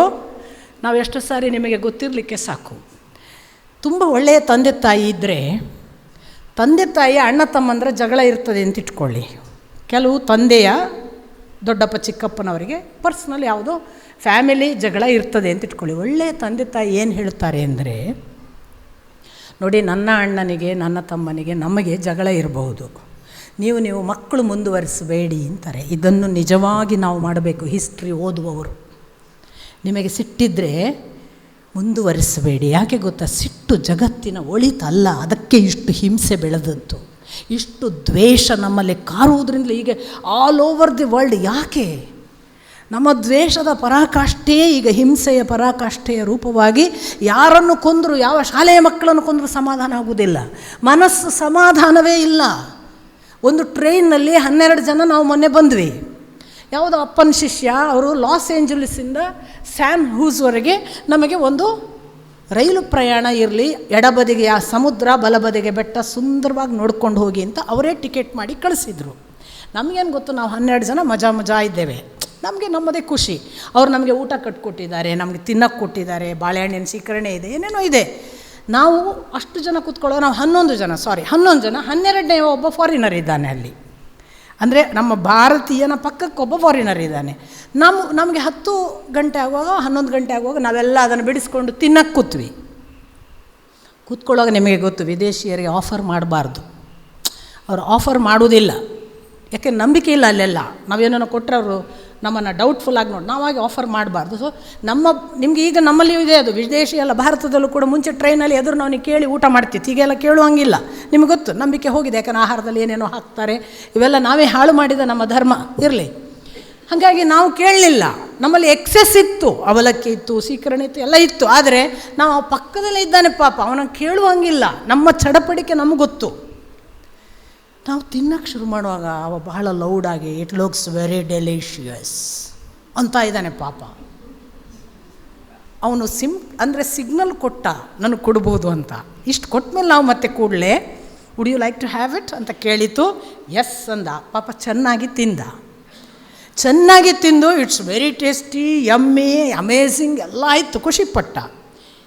ಇದು ನಾವು ಇಷ್ಟನ್ನು ತಿನ್ನುವಾಗ ಹಿಂದೆ ಇರುವವನಿಗೆ ಊಟ ಇರಲಿಲ್ಲ, ಇವನಷ್ಟು ಅವನಿಗೆ ಸೌಜನ್ಯವೂ ಇರಲಿಲ್ಲ. ಅವನು ನಾವು ಊಟ ಎಂಜಾಯ್ ಮಾಡ್ತಿದ್ವಿ, ಸಮುದ್ರ ಬಂತು, ಸಮುದ್ರ ಬಂತು ನಾವು ಹೇಳೋದೆಲ್ಲ ನಮ್ಮದೊಂದು ಎಕ್ಸ್ಪ್ರೆಷನ್. ಬೆಟ್ಟ ನೋಡು ಬೆಟ್ಟ ನೋಡು, ಆ ಬೆಟ್ಟಗಳ ರೀತಿ ಒಂಥರ ಮೈ ಮೇಲೆ ಬೀಳುವ ಹಾಗೆ ಬೆಟ್ಟ ಎಲ್ಲ ಹೇಳ್ತಿತ್ತು. ಅವನು ನೋಡಿದ ಒಂದು 3-4 ಸೆಂಟೆನ್ಸ್ ನೋಡಿ ಅವ ಹಿಂದಿಂದ ನಮಗೆ ಒಂದು ಬಹಳ ದೊಡ್ಡ ಧ್ವನಿಯಲ್ಲಿ I respect your freedom but don't disturb my freedom ಅಂದ. ಏನಾಗಿದೆ ಅಂದರೆ ನಮ್ಮ ಸುಖವನ್ನು ನೋಡಲಾಗದ ಮನಸ್ಥಿತಿಯಲ್ಲಿದ್ದಾನೆ ಪಾಪ, ಶಾಂತಿ ಇಲ್ಲ. ಇವತ್ತೆಲ್ಲರಿಗೂ ಆಗಿರೋ ಸಮಸ್ಯೆ ಅದೇ, ಒಳಗೆ ಶಾಂತಿ ಇಲ್ಲ. ನೀವು ಎಂಜಾಯ್ ಮಾಡಿ ನಮ್ಗೆ ನೋಡೋಕ್ಕಾಗಲ್ಲ. ನೀವು ಒಳಗಿಂದ ಶಾಂತವಾಗಿದ್ದರೆ ಇನ್ನೊಬ್ಬರ ದುಃಖ ನಿಮ್ಮಲ್ಲಿ ಮೂಡಕ್ಕೆ ಶುರುವಾಗುತ್ತೆ. ಒಂದು ಸಾವಿನ ಮುಖಾಮುಖಿಯಾದ ಒಬ್ಬ ಅಧ್ಯಾತ್ಮ ಜೀವಿ ಹೇಳ್ತಾನೆ, ನಿನಗೆ ಭಯ ಆಗುವುದಿಲ್ವಾ, ನಿನಗೆ ಭಯ ಅನ್ನೋದಿಲ್ವಾ ಅಂತ ನಾನು ಆ ಅಧ್ಯಾತ್ಮ ಜೀವಿಗೆ ಹೇಳಿದೆ. ಒಂದು ಸಾರಿ ಭಯ ಆಯಿತು ಅಂದ. ಯಾವಾಗ ಕೇಳಿದೆ, ಒಬ್ಬಳು ಸಾವಿನ ಬೆಡ್ಡಲ್ಲಿ ಒದ್ದಾಡ್ತಿದ್ಲು, ನನ್ನ ನೋಡಬೇಕು ಅಂತ ಅಪೇಕ್ಷೆ ಪಟ್ಟಳು ನನ್ನ ಅತ್ತೆ. ಅವಳಿಗೆ ಕ್ಯಾನ್ಸರ್ ಯಂಗ್ ಡೇಸಲ್ಲಿ ಸಾವು ಬಂದಿತ್ತು, ಅವಳಿಗೆ ಹತ್ತಿರ ಬಂದಿತ್ತು. ನನ್ನನ್ನು ನೋಡಬೇಕು ಅಂತ ನಾನು ಹೋದೆ. ನಾನು ಹೋಗಿ ನಿಂತ ಕೂಡಲೇ ನನ್ನ ಎದೆಲೊಮ್ಮೆ ಛಲ್ ಅಂತ ಭಯ ಆಯಿತು ಅಂದ. ಯಾಕೆ ಕೇಳಿದೆ, ಅವಳು ಹೆದರಿದ್ಲು, ಅದು ಇಲ್ಲಿ ಮೂಡಿತು. ನೀವು ಶಾಂತವಾಗಿದ್ದರೆ ಎದುರಿಗಿರುವವರ ಸುಖ ಮೂಡುತ್ತೆ, ನೀವು ಶಾಂತವಾಗಿದ್ದರೆ ಎದುರಿಗಿದ್ದವರ ದುಃಖ ಮೂಡುತ್ತೆ. ಎದುರಿಗಿದ್ದವರು ಖುಷಿಯಿಂದ ಕುಣಿದ್ರೆ ನಿಮ್ಮೊಳಗಿದ್ದು ಕುಣಿತದೆ ಪಾರಟ್ಟಾಗಿ. ನೀವು ದುಃಖಿತರಿದ್ದು ನೀವು ಡಿಸ್ಟರ್ಬ್ ಇದ್ದರೆ ನಿಮಗೆ ಅವನ ಖುಷಿ ನೋಡೋಕ್ಕಾಗಲ್ಲ. ನನ್ನ ಡಿಸ್ಟರ್ಬ್ ಆಯಿತು, ನನ್ನ ಪ್ರೈವೇಸಿ, ನನ್ನ ಫ್ರೀಡಮ್ ಹಾಳಾಯಿತು. ಪ್ರಾರಬ್ಧ ನಿಮಗೆ ಫ್ರೀಡಮನ್ನು ಯಾರೋ ಕೊಟ್ಟು ತಗೊಳ್ಳುವಂಥದ್ದ. It is there within you, ಯಾರೋ ಕೊಡಬೇಕಾಗಿಲ್ಲ. ಸೈಲೆಂಟಾಗಿ ಕಣ್ಮುಚ್ಚಿ ಕೂತು ಜಗತ್ತು ಒದ್ದಾಡಿ ಗಲಾಟೆ ಮಾಡಿದರೆ ಏನೂ ಆಗದ ಶಾಂತ ಸ್ಥಿತಿಯಲ್ಲಿ ಇರೋಕ್ಕೆ ಬರುತ್ತೆ. ಅದೇ ಶಾಂತಿ ಶಾಂತಿ ಶಾಂತಿ. ಇಂಥ ಎಲ್ಲ ಅಮೋಘವಾದ ಸಂಗತಿಗಳನ್ನು ಈಗ ನೀನು ಮಿಸ್ ಮಾಡಿದರೆ ಮತ್ತೆಂದೂ ಪಡೆಯೋದಿಲ್ಲ. ಆದ್ದರಿಂದ ಇಲ್ಲಿರುವ ಭೂತರಾಶಿಗಳಲ್ಲೇ ಪಡಿ, ಇಲ್ಲಿರುವ ಜೀವರಾಶಿಗಳನ್ನು ನೋಡಿಕೊಂಡೇ ಅನುಭವಿಸು. ಇದನ್ನೇ ಪುರಂದರದಾಸರು ಹೇಳಿದ್ದು, ಮಗುವನ್ನು ಮುದ್ದಿಸುತ್ತಲೇ ಒಮ್ಮೆ ಕೃಷ್ಣ ಎನ್ನಬಾರದೆ, ರತಿ ಸುಖಗಳು ಓಲಾಡುತ್ತಲೇ ಒಮ್ಮೆ ಕೃಷ್ಣ ಎನ್ನಬಾರದರೆ. ಕ್ರಿಯೆ ಇಂಪಾರ್ಟೆಂಟ್ ಅಲ್ಲ, ನೀನು ಕಾಮ ಮೈಥುನಕ್ಕೆ ತೊಡಗಿದ್ದೀಯಾ, ಆ ಮಿಥುನವನ್ನು ಇದು ರತಿ ಸುಖದಲ್ಲಿ ಕೃಷ್ಣ ಎನ್ನಬಾರದೆ. ರತಿ ಸುಖದಲ್ಲಿ ಮುಳುಗಿ ಓಲಾಡ್ತಾ ಖುಷಿ ಪಡುವಾಗ ಕೃಷ್ಣನನ್ನು ನೆನಪಾಗದೇ ಇದ್ದರೆ ನೀನು ಇಲ್ಲಿಯೇ ಇದ್ದಿ. ಮಗುವನ್ನು ಮುದ್ದಿಸ್ತಾ ಇರುವಾಗ ಇದು ನನ್ನ ಮಗು, ನನಗೆ ಮಾತ್ರ ಇಷ್ಟು ಚಂದದ ಮಗು, ಇದು ಹೀಗೆ ಬೆಳಿಬೇಕು ಹಾಗೆ ಬೆಳಿಬೇಕು, ಮೋಹಕ್ಕೆ ಬಿದ್ದರೆ ಫೇಲ್ಯೂರ್. ಇದು ಕೃಷ್ಣ, ಇದು ನನ್ನ ಕೈಗೆ ಕೃಷ್ಣ ತಾನು ಮುದ್ದಾಡಿಸಿಕೊಳ್ಳಬೇಕು ಅಂತ ಈ ಮಗುವಿನ ರೂಪದಲ್ಲಿ ಬಂದಿದ್ದಾನೆ. ಅವನಿಗೆ ನನ್ನ ಕಡೆ ಮುದ್ದು ತಗೊಳ್ಳೋಕ್ಕೆ ಬೇರೆ ಯಾವ ದಾರಿ? ನಾನು ಕೃಷ್ಣನನ್ನು ಮುದ್ದಿಸೋಕ್ಕೆ ನನಗೆ ಬೇರೆ ದಾರಿಗಳಿಲ್ಲ. ಅವನು ನನಗೆ ಫಿಸಿಕಲಿ ಸಿಕ್ಕಲ್ಲ, ಈ ಮಗುವಿನ ರೂಪದಲ್ಲಿ ಬಂದಿದ್ದಾನೆ ಅಂತ ಎಣಿಸಿ ಮುತ್ತು ಕೊಡು. ನನ್ನ ತಾಯಿ ನನ್ನನ್ನು ಹುಟ್ಟಿಸಿ ನನ್ನನ್ನು ಬೆಳೆಸುವಾಗ ಅವಳೊಂದು ಹಾಲೂಡಿದ್ದಾಳೆ. ಆ ಹಾಲೂಡುವಾಗ ಕೃಷ್ಣನಿಗೆ ಹಾಲೂಡುವುದಕ್ಕೆ ಅವಳಿಗೆ ಅವಕಾಶ ಆಗಲಿಲ್ಲ. ನನ್ನ ಮುಖಾಂತರ ಅವಳು ಕೃಷ್ಣನಿಗೆ ಹಾಲೂಡಿದ ಸುಖ ಉಂಡಿದ್ದಾಳೆ. ನಾನೀಗ ಅವಳಿಗೆ ಕೃಷ್ಣ ಭಕ್ತಿಯ ಪ್ರೇಮ ಕೊಡಬೇಕು. ಇದು ಬಂದರೆ ನಾವು ಈ ಭೂತೇಶು ಭೂತೇಶು ವಿಚಿತ್ಯ ಧೀರಾ, ಎಲ್ಲ ಜೀವರಾಶಿಗಳ ಜೊತೆಗೇ ಇದ್ದೇವೆ. ಇರುವ ರೀತಿ ಬೇರೆ, ಧೀರನ ಹಾಗೆ, ವಿವೇಕಿಯ ಹಾಗೆ, ಜ್ಞಾನದಲ್ಲಿ ರಮಿಸುವವನ ಹಾಗೆ. ಹಾಗೆ ಇದ್ದರೆ ಅವನು ಪ್ರೇತ್ಯ ಅಸ್ಮಾತ್ ಲೋಕಾತ್ ಅಮೃತ ಭವಂತಿ. ಮುಂದಿನ ಕಥೆಗೆ ಬರಬೇಕಿತ್ತು ನಾನು, ಸಮಯ ಆಗಿದೆ. ನಾಳೆ ನೋಡೋಣ. ನಮಸ್ಕಾರ.